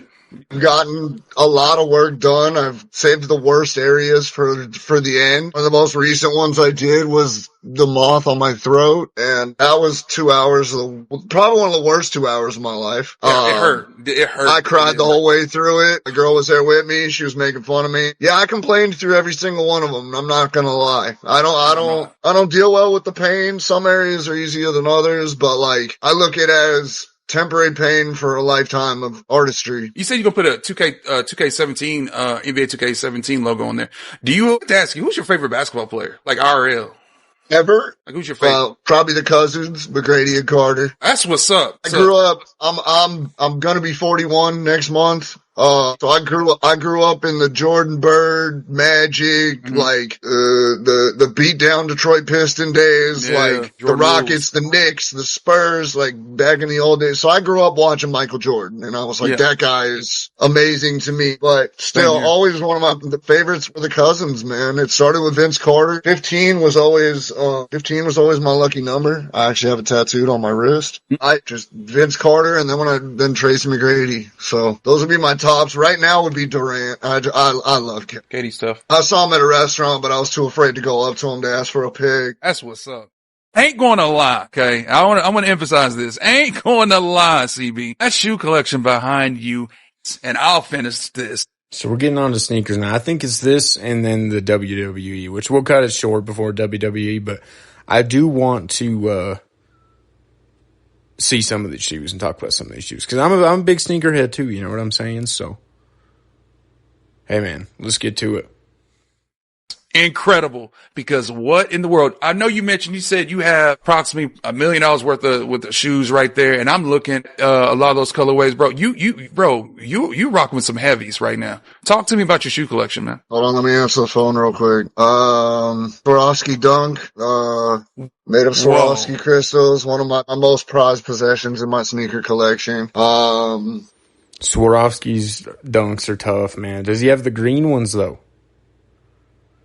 The green ones were the friends and family. Does he have the green ones or just silver? Either way, both are tough. I saw that Matt Mojos posted a short with him revealing this shoe and said that it was a Jordan 1. Matt Mojos, you will notice he tries to act like he's a sneakerhead, but he also says that he likes the 6 rings, the Jordan 6 rings. Like, are we wearing Jordan 1 mids too? Is that the type of vibe we on, Mojo? Because that ain't... We got a fake sneakerhead alert here. I'm just saying... I'm not saying, I'm just saying.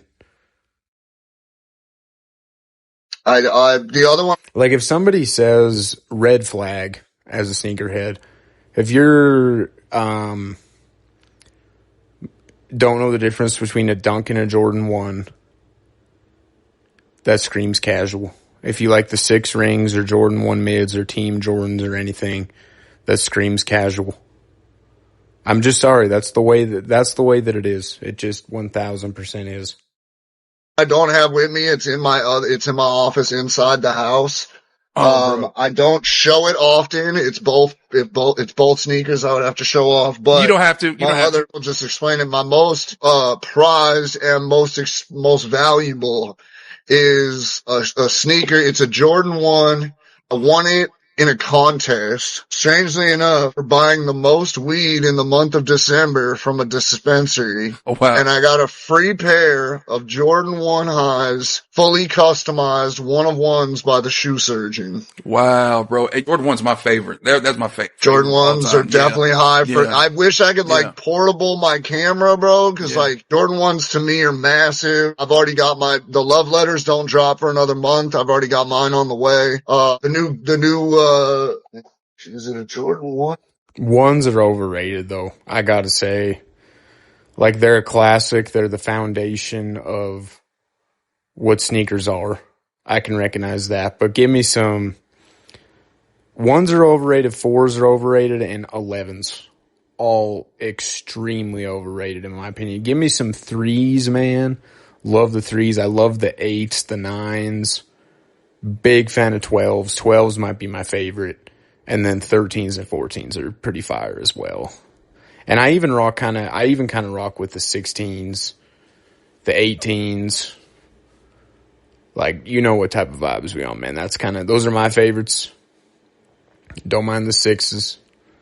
My least favorites though, probably the 1s, the 2s. Not the biggest fan of 7s. Not the biggest fan of 10s or 11s.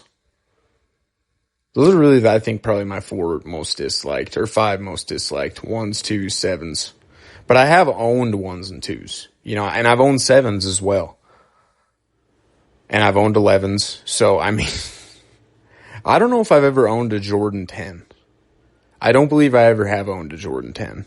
I mean, there is some fire colorways, and there's really no Jordan model that's, like, bad per se, but you got to have your favorite, and some of them are massively overrated. In the 11s, like, I just don't rock with patent leather, man. I absolutely do not rock with patent leather, so that's why I don't like those too much, but yeah. There's a Dunk. I like Dunk highs too. They remind me of Jordan 1s, but I love Dunk highs. I collect a ton of those. Dunks are fire too. Give me Dunks over Air Force 1s. Every day. Not a fan of the Air Force 1s. I think that they're too bulky. The heel's too big. The outsole's too big. Yeah, the Dunks are just way more clean to me. They 100% are. I'm trying to think of some of the other Jordan 1s, but the shoe surgeon one he took over 60 different Jordan 1s, took pieces from each one of them and sewed them all together for 2 shoes. Wow. And they look completely different from each other. That's cold, bro. I'll never move them. I'll never wear them. I'm like, they're never leaving. If I ever sold everything in my collection, there's a couple pairs that won't go anywhere. This is one of them. That's one of them. And how many did they make of those right there? How many? I think the green is more limited than this one, but the fact that I still have the box and all the stuff that came with it is pretty crazy. Greens were friends and family. So friends and family, you know, there's not a ton out there. Probably like 1,000 pairs. The silver cactus plant flea market dunks, though, probably like 5,000 to 10,000 pairs would be my guess. I don't have any like idea for sure, but that would just be my guess. Because on the resale market, they got some good resale value for sure. They're definitely limited. And they're not Jordan GR, which are getting, release numbers in the 6 figures, especially like the 11s during the holidays. So not a ton of pairs around. I mean, there definitely is not. That CBFM box. I'm trying to think what else. Like the Fragment Union. Oh, actually, BRV. Bro, this is y'all comment section. This is insane. This is wild. I used to be sneakerhead. I had to give it up, man, because bro, it got wild for me. I ain't gonna lie. But this right here is new. I kind of had to give it up too, because I was during COVID, right? I did spend a lot of money on 2K, but basically during COVID, I was getting paid a ton of money to do nothing. So whenever that happens, like if you're really working and earning your money, you spend it more wisely. At least me personally. But when I was getting a bunch of money for doing nothing, a lot of money went into 2K and a lot of money went into sneakers as well. More money went into sneakers than 2K because I looked at that as like an investment.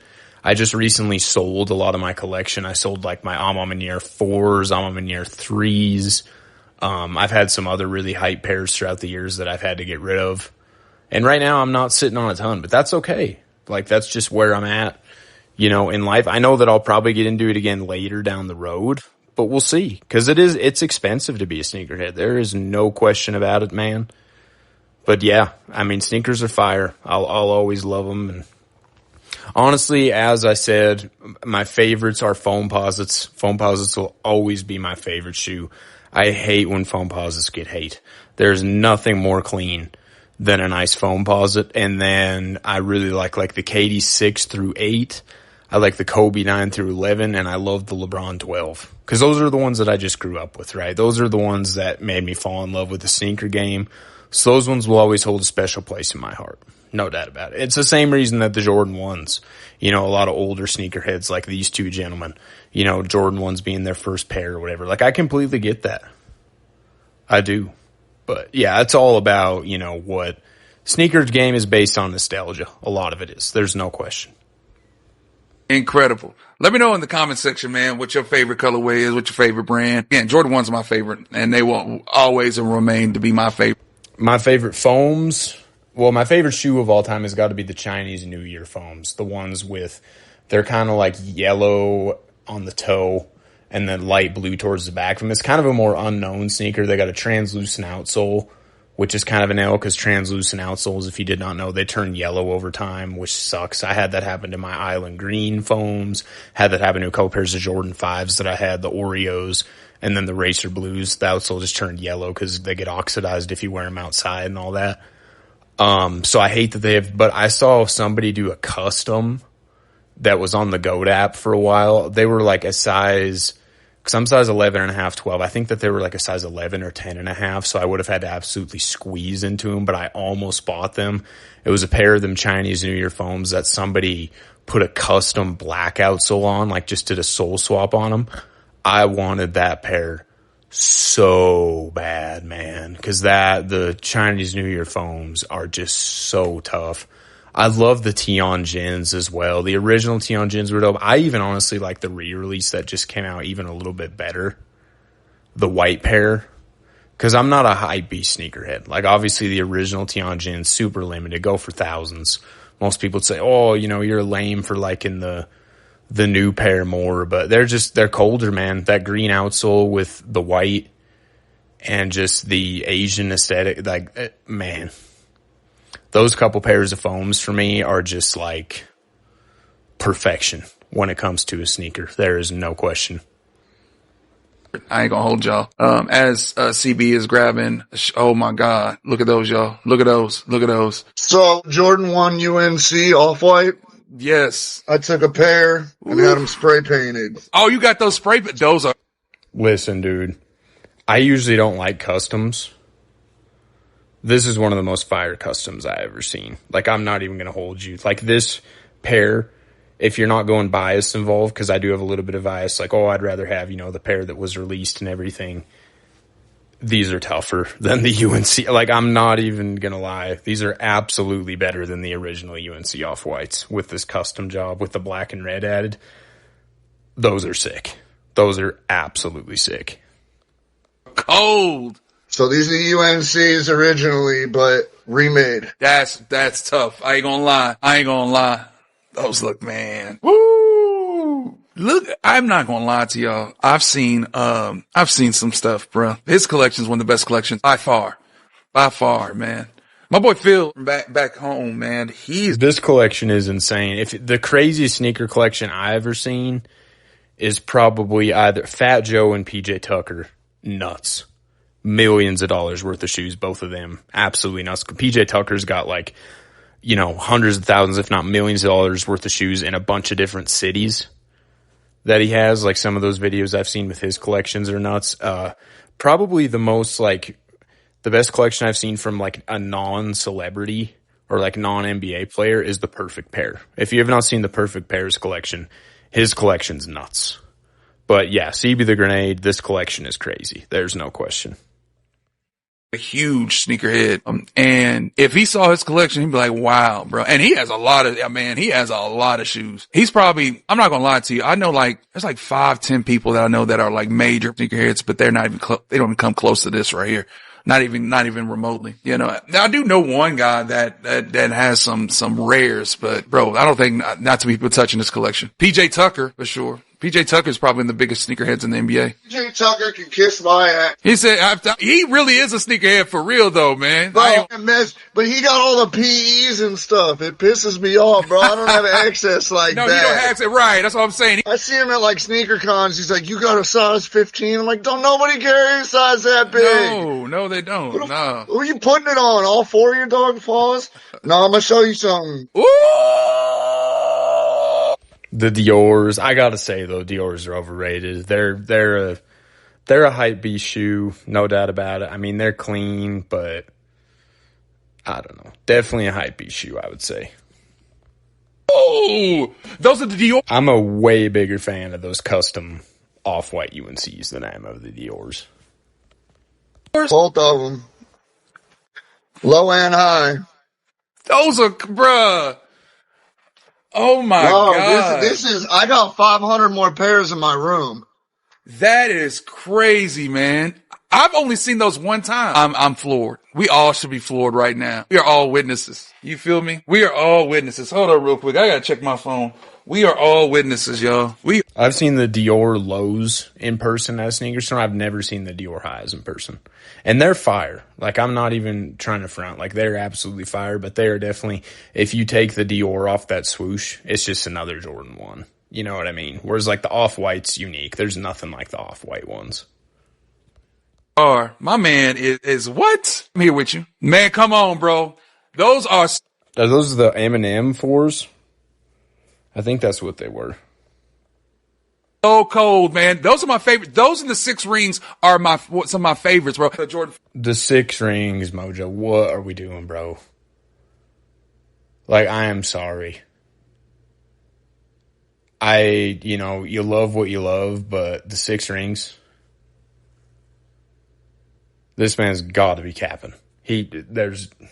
That's what I'm saying. Oh my God, bro. He has the best collection I've seen, like, in my life. I ain't gonna lie to you. It's just what it is, man. Oh my God. I shouldn't, but I got one. I like Jordan 4s, man. But my favorite, man, besides those, like I said, I love the 6 rings. The 6 rings are my favorite. One of my favorites. Man, my very first shoe was the Jordan 1, though. I had the Jordan 1 as a baby. All right, what we got next here? Man, those are tough. Spin them. The Paris Dunks, is that what these are? Around real quick. And which one are those real quick? I think I seen Kanye with those. These are the Paris. Oh my God. Yo. Last sale was $10K. I will say the Paris Dunks, I'd much rather have, regardless of price, I'd much rather have the Paris Dunks than the Dior's, because there's just a lot more story behind the Paris Dunks, a lot more, love that was put into the colorway. I think they're better. That is wild, bro. That is wild. That is wild. I was looking, I was like, which ones are those? I didn't know what are those. But for real, bro, oh my God. I just got put on game. Y'all, I'm not gonna lie to you. I'm not gonna lie. Ain't gonna lie. Here's the best collection I've seen. Or none. This right here is more interesting than 2K talk. So this was I'm honestly having more fun reacting to this than the My Team stuff too. I'm not even gonna lie. We're reacting to the Ain't Gonna Lie podcast, man, and I am not even gonna lie. I ain't gonna lie. His birthday present from my friends at the sneaker store. It was my number one holy grail. I just turned 40 last year. It was my number one holy grail. I couldn't find a pair in my size, dead stock. They did. The Skunks, those are definitely a holy grail. Now I will say, again, the Skunks got way more hype. They were thousands. Like they are, and they're one of the holy grails. I prefer, if we're talking like weed inspired sneakers, my favorite has got to be the Strawberry Cough Dunk Highs. The strawberry, just because of I like shoes with little things added, and the little strawberry coffin on the heel of the Strawberry Cough Dunks. It's just so unique. It's so fire. Those will always be my favorite weed inspired sneaker. Number 169 out of 420. 420, bro. Those are cold. And also, I have the regular Skunks. I have the Strawberry Coughs, the Dog Walkers. I got all the herb-based shoes, but these were grail. What were those one Dunks that came out? I think that they were Cactus Plant Flea Market as well, and they were absolutely trash. The ones with the green fur on them. What the hell were those? Those weren't the Dog Walkers. I don't know what the Dog Walkers are. I can't think of what those are off the top of my head. But those CPFM ones with the green fur, bro, those ones were something else. And they did not resell for much because people were just like, what the hell is this? It's like my team trying to, just do a mid drop. It was like, what the hell are it? No one's buying these. It don't matter if they're Cactus Plant Flea Market, man. And then those Cactus Plant Flea Market, those Vapor Maxes, those were kind of fire. There's been some fire Vapor Maxes, like the CPFM Vapor Maxes with the smiley face and kind of the bungee cord swoosh, if you know what ones I'm talking about. And then the Off-White Vapor Maxes are fire. And even just some of the general releases of the Vapor Maxes. I've never owned a pair of Vapor Maxes. I kind of always have wanted a pair of those, so one day I will have a pair, but yeah, Vapor Maxes go hard. Boys showed up to my birthday party with this, and that was crazy. Bro. Usually hidden. Right. I can delete that, by the way. I mean, to retract that, I can, bro, if you want me to. No. Bro, and there's no happenstance that it's limited to 420, by the way. Those are hard. I've never seen those in my life. I ain't seen those in my life, bro. Wow, man. Come on, Mo. You've never gone on the Goat app and scrolled for a couple hours from the most expensive to the cheapest, just on the most expensive filter and scrolled down? I feel like every real sneakerhead's done that. Come on. You know what I mean? Oh my God, bro. We are getting most expensive pair I ever owned, and it was in high school. I just totally bought them just to flex, and it was a flex, was the black Jordan 4 Cause. And I owned those for about 2 years. Bought them for $880 right after release. They did go up a little bit, so I don't regret not keeping them dead stock though, because I did like wearing them at the Jordan 4 Black Cause. I mean, they were super fire. Bought them for $880 brand new. Got 2 years out of use of them, and then sold them for $500 used. So I feel like that wasn't too bad. I mean, $380 for 4 years of use of a super, just absolutely fire shoe in terms of craftsmanship and in terms of just, because I don't even really like Jordan 4s, but the Black Cause will always be one of my favorite pairs of 4s, even though the 4s are definitely not my favorite. What are some other good 4s? I did have the Alma Maniere 4s. They're all leather though. Even the insole on those was leather. So they would get really hot and sweaty when you'd wear the Alma Maniere 4s. So I didn't love that about them. And threes are just, I've owned way more pairs of threes than fours because threes are just infinitely more comfortable than fours. And they'll start talking about comfort later in this video, and it's definitely subjective because people have different shaped feet, but the threes to me are way more comfortable than the fours. And the fours get just like, the fours and fives, there's zero ventilation. And there isn't really with the threes either, but with some pairs of fours and fives that I've had, how sweaty my feet get is just ridiculous. It absolutely is. This is a in-depth, up close and personal view of what he loves, y'all. It's more than 2K. I can tell you that right now. This man is amazing. I ain't gonna hold y'all. This dude he's different. He's different. Oh my God, bro. Chat, I am floored. I don't even know what else to say. We're just over here I'm in awe right now. I don't think I've ever had a podcast where I was just this floored. I'm saying, look at those, bro. Look at them. The Manila 4s. How many pairs of those? I think there was like 150 pairs, and those are all numbered too. That is a sick pair, I will say. And especially like how they released the Manila 4s too. Like I'll always love that shoe. I mean, it's a hypey shoe, but they're sick. The Manilas? Yes. Hey, turn around the other way real quick. I want to see. And let me see the bottoms. Okay. Those are hard, bro. Those are hard. They're not getting worn. No, it's not that. I just want to see what they look like under. No, those are tough. Actually, my son already has 24 pairs. Oh, you already bought him 24 pairs? See if I can turn it. The white ones. Oh. Now, let me look real quick. Hold on. Okay, is it in that box? So, because they're little, I left them in their boxes. But man. My boy. Dub father, bro. Dub dad. Look at him. Already got his son set up, bro. I see those. The medium olive Travis already. Yes. The Scots, bro. Look at that. What else? He's got the metallic gray, the metallic white. I had the pair of, and I never wore them. I kept them dead stock and resold them eventually. It was the khaki Jordan 6 Travis Scott. Those are the only Travis Scott sneakers I've ever owned. I never owned any of the ones. I don't mind the Phantoms, but the Phantoms, there's so many fake pairs going around that I'd be scared that the pair that I got was fake. 'Cause I've seen so many people wearing the fake Phantom Jordan 1 lows, the Travis Scotts.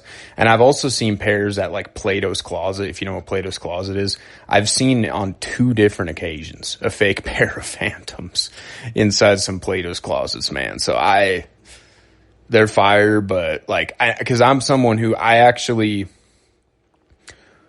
the Jordan 4 Union, the original Jordan 4 Unions, it was right before eBay started doing the authentication system. And again, this was during COVID where I was getting more money than I knew what to do with. So I was like, okay, I'm going to get the Jordan 4 Unions. Like, I don't know if I'm going to wear them. I might resell them down the line, whatever. So I got the black pair, the Off Noir, and the price was a little bit too good to be true. Like, and again, this was right before the authentication thing on eBay started. So they were like $100 cheaper than all of the other brand new listings in a size 12. I think they were usually going for like $600 to $700. This pair was like $450. And I was this was my first and only time that I ever did this. I was like, this is such a good deal. Like this guy's saying they're legit, whatever. I got them. You could tell instantly that they were fake. The smell was off. I did the black light test. The black light test there was like splotches all over them. The airbag looked like there was like glue on the airbag. I instantly took them and I knew that I couldn't resell them because at this point, by the time I got them, this was how bad the timing was. By the time I got them, first of all, I didn't want to sell anybody a fake pair of shoes. And second of all, even if I did try to sell them, they wouldn't have gone through authentication because it just got put into place, that whole system, which is good that it did. But I just instantly put them in a separate place with my other shoes. I put them in a separate closet, stowed them away forever. And eventually, just a few months back, I took them to the pawn shop, man. And they bought them at the pawn shop. So big time W's there. Anyway, yeah, very interesting stuff. The metallic black 5s, the Mocha Jumpman Jacks. He's got Jordan 1s. He's got the Dodger Jordan 1s. He's only allowed to have shoes that I have the same one. Bro, so we can match. So you gonna plan on giving them to yours then? Later in life, if he wears my size, but there are going to be ones that are off limits. Right, for Like sure. No, for sure. He ain't walking to the 4th grade with no Swarovski crystals on his feet. No, not the crystals. No, bro. Wow, I'm floored. I have nothing. Go ahead, bro. You're good. All right, what we got here? Put me on. Some of these I don't know. What we got here? Crystal Louis Vuittons. Louis. Those are tough, and then a different Louis by our boy Virgil. I've never seen those for real. Oh my God, they're tough. Off-whites, man. Chat. He's the best. We've got it. Like I said, he's the best. He might be the best pack puller in the game and also the biggest sneakerhead in 2K. I'm not gonna lie to you. I do like those Louis Vuitton. It would be more of a dress shoe. It was like oh my God, the name is escaping me. It was like the monogram, or I think it was the monogram, the Louis Vuitton monogram sneaker, where it was just like kind of like a white dress shoe and then had the, what would you call that? I forgot, the shank plate. It's like a shank plate on the outer part of the shoe that was red with the Louis Vuitton logos. And it was like, that was my favorite probably pair of Louis Vuitton sneakers ever. And I think that they were called the monogram. I believe that that's correct. But I did like those. Some of those other ones that he was just showing, like, I don't know, like they're not really my cup of tea, I guess. The Louis Vuitton Forces, and then there's that really rare pair of the Louis Vuitton Jordan 1s, the red and white. Like, those are kind of fire, but like 50 racks for a sneaker. It doesn't matter how rich I was. I don't know if I'd buy those. Because there's other pairs that I would appreciate that are a fraction of that price, so. I'm not gonna lie. I ain't gonna lie, y'all. This is insane. This is crazy. Hey, I'm floored, bro. You got one more? Okay, come on. Put me on. This is what I wore. My mom turned 70. I wore this to her shindig. Okay, let me look. Those are tough. This is the all gold look. I forgot the Louis Vuitton Forces exist. There's a lot of colorways of these too. I would never get them because I just don't like Forces, but they are pretty tough. Vuittons. Those are clean. You wore them one time. They're a little worn. Those are clean. How much are those worth? How much are the gold ones worth, y'all? You'll tell us and say, I want to know. How much are those worth, the gold ones? Let's look it up. I'm on, bro, I told you I was up all night. I took a nap yesterday, so I was up all night. All I did pretty much was sneaker shop. I bought about, 20, 25 new pairs. Wow. The first 8 I needed to get were whatchamacallit. I want all the colorways of the new Kobe mystery one. So I got all those ones except for the Lakers one, because the Laker one is like I said, a special pull. It's very low percentage. From what I've been hearing about these draft day Kobe's, man, is that you can see what pair it is through the bag, which is kind of an L. There was those Jordan 9s. I don't know if anybody remembers. It was the baseball Jordan 9s where it was like they look kind of like a glove. And the brown pair was super rare. And then there was the black pair. The black pair was honestly better, even though the brown pair was more limited. I always kind of wanted to get a pair of those and like unwrap them and see what pair I got. But yeah, with these Kobe ones where they're doing the same thing, like, I don't know, man. I've been hearing you can tell if it's the Laker pair. But it's going to be tough for CB to try and pull the Laker pair if that is the case. But hey, You get it, but if you pull it, so I got 3 mysteries on the way. All the other colorways I grabbed, a bunch of other stuff. Right now, my size, those golds, that's the number. 2 festivals. No, not even 2 festivals. 1.5. 1.5. I'm looking at the mystery Kobe's right now. All the colorways are white except for the Lakers, which is the gold and purple. I want to pull those, but of course, if I don't pull them and the other 3 I'm waiting on, I'll just buy them. But I got all the regular colorways. Just get out of the way if I get those colorways. Shit, you never know. Maybe live on stream, I'll give away 3 pairs of Kobe's. You're right. Hey, listen, who wears the size 10? I don't, but I will. Hey, listen real quick. Hey, I wear 10.5. Hey, Kobe's are weird with sizing, man. That is what I will say. Because I've never owned anything 8 or lower. I've owned 9s, 10s, and 11s of Kobe's. And the sizing is, I also had some Kobe mentalities, which I didn't wear those too much because they were Kobe mentalities, you know what I mean? But I did have a pair of those. And the sizing on Kobe's, you need to size way up, man. Because I'm a size 11.5, 12. I need like a size 12.5, possibly even 13 with most Kobe's because they really are a toe pincher. Yeah, that's what I will say. For real though, I'm not gonna lie. Let me check what sizes are on their way. I'm not even gonna lie. I ain't gonna lie, bro. You are the biggest, like, sneakerhead I have ever met. Bro, you are incredible, man. What the hell? Until a few years ago, you might actually find it funny. Couldn't wear a single Jordan. It was uncomfortable? I was born with clubbed feet, so okay. I had to have surgery as soon as I was born. And then again when I was like 3 or 4. I spent like a year in a wheelchair almost. Oh, wow. Still have scars on my feet from it, but made it impossible to find like basketball shoes, running shoes. For me to find running shoes in high school for track and field, which lasted like an hour for me, I think we were in the store for like 4.5 hours. Like a freshman in high school. I'm like, dude, I don't want to be here. It was always difficult. And then I started to figure out, hey, change your size depending on the shoe. Right. So like you said, Jordan 1s, LeBrons, foam posits, certain Kobe's, get sizes up. People ask me, what's your size? I wear anywhere between a 9.5 and an 11. It just depends on the shoe. Depends on the shoe. Exactly. Yeah, I'm definitely, and especially if you switch over brands, like a lot of Adidas, I would need like a size 11. But then a lot of Nikes, like LeBrons run a little bit bigger. LeBron's probably like a size 11.5. KD's probably size 11.5, 12. Foam posits size 12 for sure. And then Kobe's size 12.5, 13, I would say. And then some Jordans, kind of the same thing. Jordan 12s, you kind of need to almost size down a little bit, like size 11.5, 11. Because I do like to wear my shoes unlaced, too.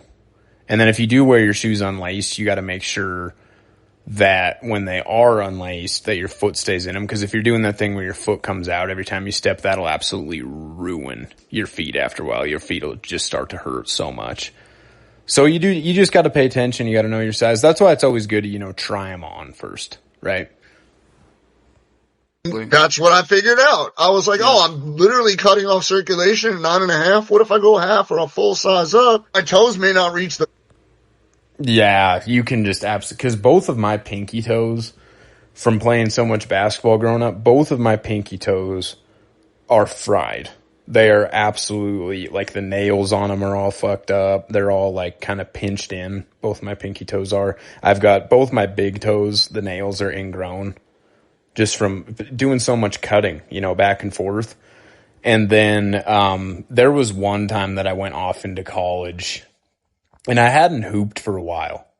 I absolutely had not hooped for a while at this point, and I played for probably 8 hours straight, like 3 days in a row, in some Jordan 5 lows. The Jordan 5 low Chinese New Year.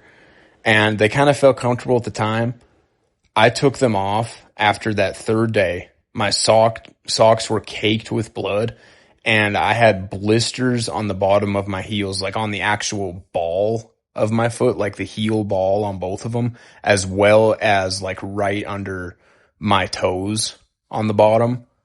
Just blisters that had come completely off, that were in my socks, and just blood everywhere. So you don't want to be hooping in retros. If you're going to hoop in retros, what I will say is the 13s are the best. The 13s are the most lightweight.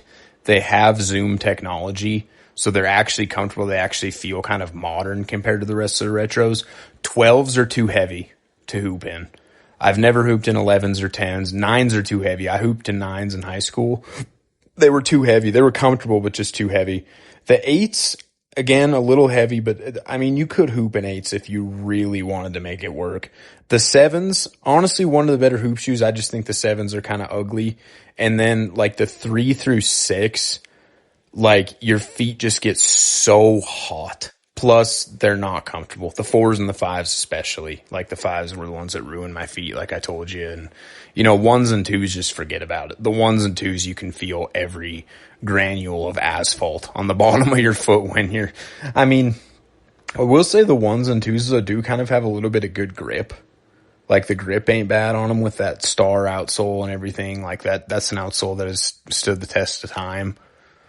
But yeah, if you're going to hoop in retros, make sure that it's 13s. That's what I will say. And a lot of people don't like the 13s because they're inspired by, like the couch cushions and everything.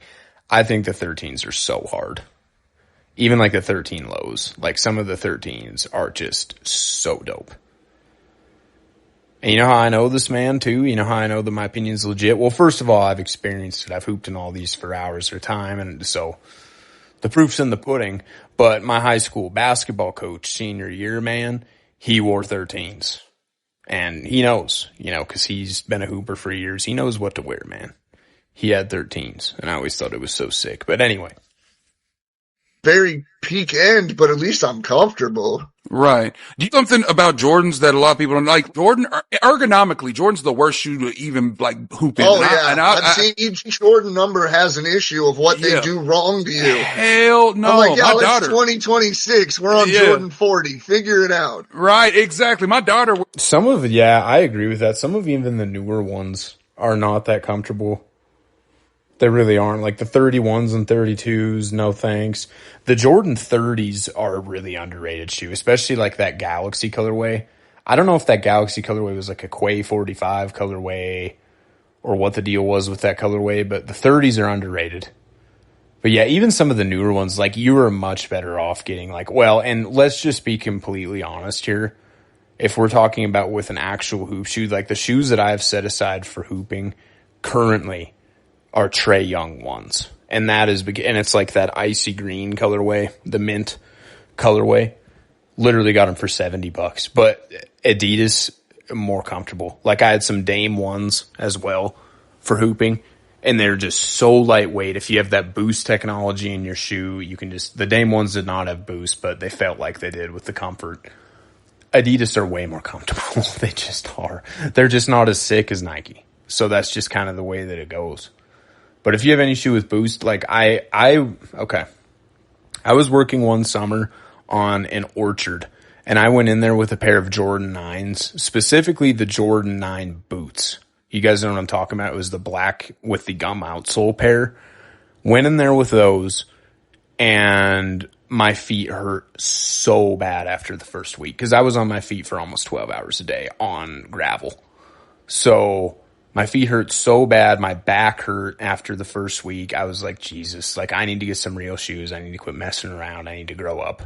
Like these Jordans are fire, but and I got the Ultra Boosts, man. I got some Adidas Ultra Boosts. Instantly all the pain was gone. So I will always say, if you're looking for comfort specifically, Nike is not the brand for you. It is just not. Adidas, anything with boost. Hoka's are very comfortable. Hoka's are extremely comfortable, actually. Yeah, that's just kind of the way that it goes. J's, and I don't know how. I told her, I said, you need to stop playing them, and she did. But case in point, Michael Jordan in not his last game at the Garden, because he did come out of retirement, his last game at the Garden as a Bull. Okay. This is on The Last Dance. And you can fact check me. And I remember this back in the day. Michael Jordan played in his original Jordan 1s, the one that were banned, the banned ones, right? Yeah. And he played in New York at the Mecca, and he said at halftime his feet were bleeding. Like it was drenched in blood, bro. You can't play in J. Yeah, some of these shoes that people played in, and the Chuck Taylors, which were the most played in shoe like before Jordans came around and everything, I kind of understand that. Because with the upper on Chuck Taylors, the upper is very malleable. I'm not a material geek, so I don't know what material they are. But the uppers are very like malleable, and your ankle and everything can really move in them. So I could see, and then the outsole kind of thinner. But like the outsole on Jordan 1s is not the problem. It's the full leather upper that is just very constricting. There's no airflow. So I can see why the Chuck Taylors were hooped in. The Jordan 1s though, man, like my goodness gracious. Like you can't hoop in Jordan 1s. You can barely walk in J's, of course, walk in J's, but man, they hurt. J's hurt. If you've seen LeBron's feet, holy hell, the shoes have messed up his toes. Bro, his stuff is gnarled up. That just happens, man. It don't matter what shoes you wear. That's just going to happen from hooping. It just does. It's a claw. He should be called Kawhi. It's call him Kawhi James. Like, he's the claw, bro. That foot is disgusting. It looks like a talon. Bad. His pinky toe is like... Right. Bro, it looks like John Jones when he broke his toe in the cage and he was like, look at my broken toe. They're like, he's walking around with this like raptor looking like, I think they were called the Atmospheres. They were the black one with like the neon green bubble. It was like the most basic 13. It's a great. 13. Oh, he's talking about the marble, the neon green marble. He said the atmosphere. I think that those are called the altitude. Are they not the altitude 13s? They're just the all black leather with the white outsole pods and then kind of the lime green wrapping around and then the lime green marble. That pair's fire. And then what is the pair? There's a pair of 14s that's the exact same color palette where it's like all black leather and then the Jordan like shield logo is that kind of like, it's almost like a pus green or like a slime green, which doesn't sound appealing, but it definitely is.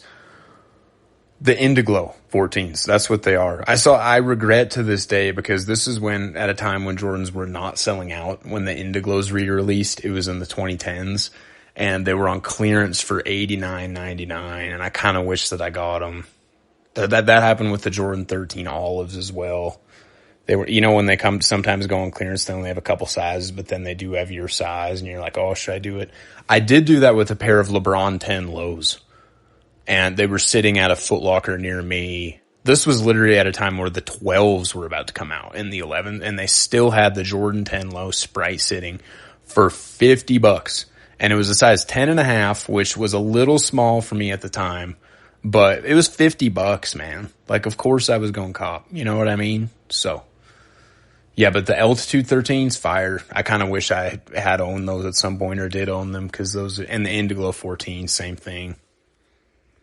Yeah, I wore those to the Fit Expo, like Muscle Man convention, whatever. There were some fighters there that me and my boy wanted to meet. We wore it, and I was walking around the convention center in LA for probably 4 or 5 hours. I get back to the car, I'm like, my foot is killing me. My left foot. See, and this is a perfect example of where it's subjective. 13s to me are the most comfortable retro, especially if you're actually hooping in them. 13s are the best. And I think a lot of that has to do with weight because a lot of the OGs are just way too heavy. 13s, the airflow seems good. They have the zoom unit, like I said. To me, they're the most comfortable retro. But he's saying that his feet were bleeding in them. So it can just be completely subjective, man. Like, there is no question. I don't know what's wrong. Pull the shoe off. I was wearing a white sock, red. Blood, yeah, that's what I'm saying. Fully red, blood everywhere, ripped the side of the skin off my ankle, my foot. I was like, I'm never wearing these again. And I've realized, like, you want to wear foam posits, bro? You put me in a 9.5. Oh, yeah, and LeBron 13s, too. Like, the 12s I loved. And the 13s, I think, are sick, like, aesthetically. I had the 12s, the bright orange pair. I had a couple other pairs of 12s over the years as well. And then I had the LeBron 13s, which it was like the gray and black colorway with the orange shank plaint that I did wear those to basketball practice for a little bit during high school as well. And those ones were, again, very comfortable, but it was weird. Like, you know how they had the hexagons on the outsole? It like worked on the 12s, but on the 13s, it was like the hexagons, like the balance of your foot was all off. Cause if you're balancing on the hexagons, it was so easy to roll your ankle, which I'd rolled my ankle on the 13s so many times. And with the 13s being a little bit higher, it was the same design as the 12s, but the 13s were a little bit higher. Just like the upper went a little bit higher on your ankle. They left the worst blisters on my heels, man. They absolutely did. So 12s, get LeBron 12s instead of 13s for hooping. That is what I will say. For a 10, it's going to squeeze my foot. It's going to hurt like hell. Right, within minutes. There's certain ones that work. There's certain ones that don't. It is, I don't know who's designing shoes these days, but I have it in front of me, so I'll bring it out. It's not even like special or anything. Like the Wemby warning label. That came out. Those GT cuts, man, those GT cut lows, there's some fire colorways of those. And I even like the highs better, like that one Pink Galaxy GT cut high. Or maybe it's like the GT Future is the high one, and then those are the GT cut because they're low top. That would make a lot of sense. I think that's what it is. Anyway, some of these colorways are fire, man. Wemby's from the warning label series. The most uncomfortable shoe I have ever worn. Really? I bet that. Never worn those, so I can't speak on those. They don't even look comfortable. I got for real. like 10 minutes into wearing it, and we were just going to dinner, so it was only like a couple hours. And I'm sitting there, and I'm like, I have never been more uncomfortable. And it felt like I was just walking on like. Have you ever tried like gel? Have you ever tried like gel soles in your J's or anything? That's one that don't work. It's because I got bad knees and bad ankles from the club feet. Nothing really, like I used to work like back in the day. When I was living in Vegas, I worked at a fight shop and they expected me to be on my feet 6 to 8 hours a day. Mm-hmm. And I told them I physically cannot do that because of my feet, my ankles, my knees. And Dr. Scholl's do help a lot. One thing, I think foams are extremely comfortable as well. And you could hoop in foams. Again, your feet get a little bit hot because of poor ventilation in those times because of the design. But if you were going to get foam posits, most shoes I recommend to buy used. Especially if they still, you know, because you can just save so much money if you buy used. And if they still look good, if they're 8 or 9 out of 10 condition, like no one's going to know that you didn't buy them new. You know what I mean? But foam posits are the one shoe that I always say that you need to buy brand new. And the reason being is because they actually do mold to your feet. A lot of shoes say that they do mold to your feet. The only ones that I've worn that actually do are foam posits. So if you're going to get foam posits, you gotta buy them brand new, man. They fired me for it and then realized he has a massive lawsuit and they brought me back in with a different role and told me I could sit down when I wanted to. But like that, like I can't stand up for long periods of time. Like I can't, there's a lot of things I'm like incapable of doing. So if a shoe is uncomfortable to a normal person with normal feet and me, it could be excruciating to the point where I'd rather just walk barefoot through a 5-star restaurant and not give a shit. Right. Not that I would, but I wore that Wemby for 2.5 hours and I was like, I'm literally going to cut my feet off. This is so bad. Bro, hell no. You should try. Just the thought. I know you've heard of Skechers, bro. Skechers, they are good. I ain't gonna lie.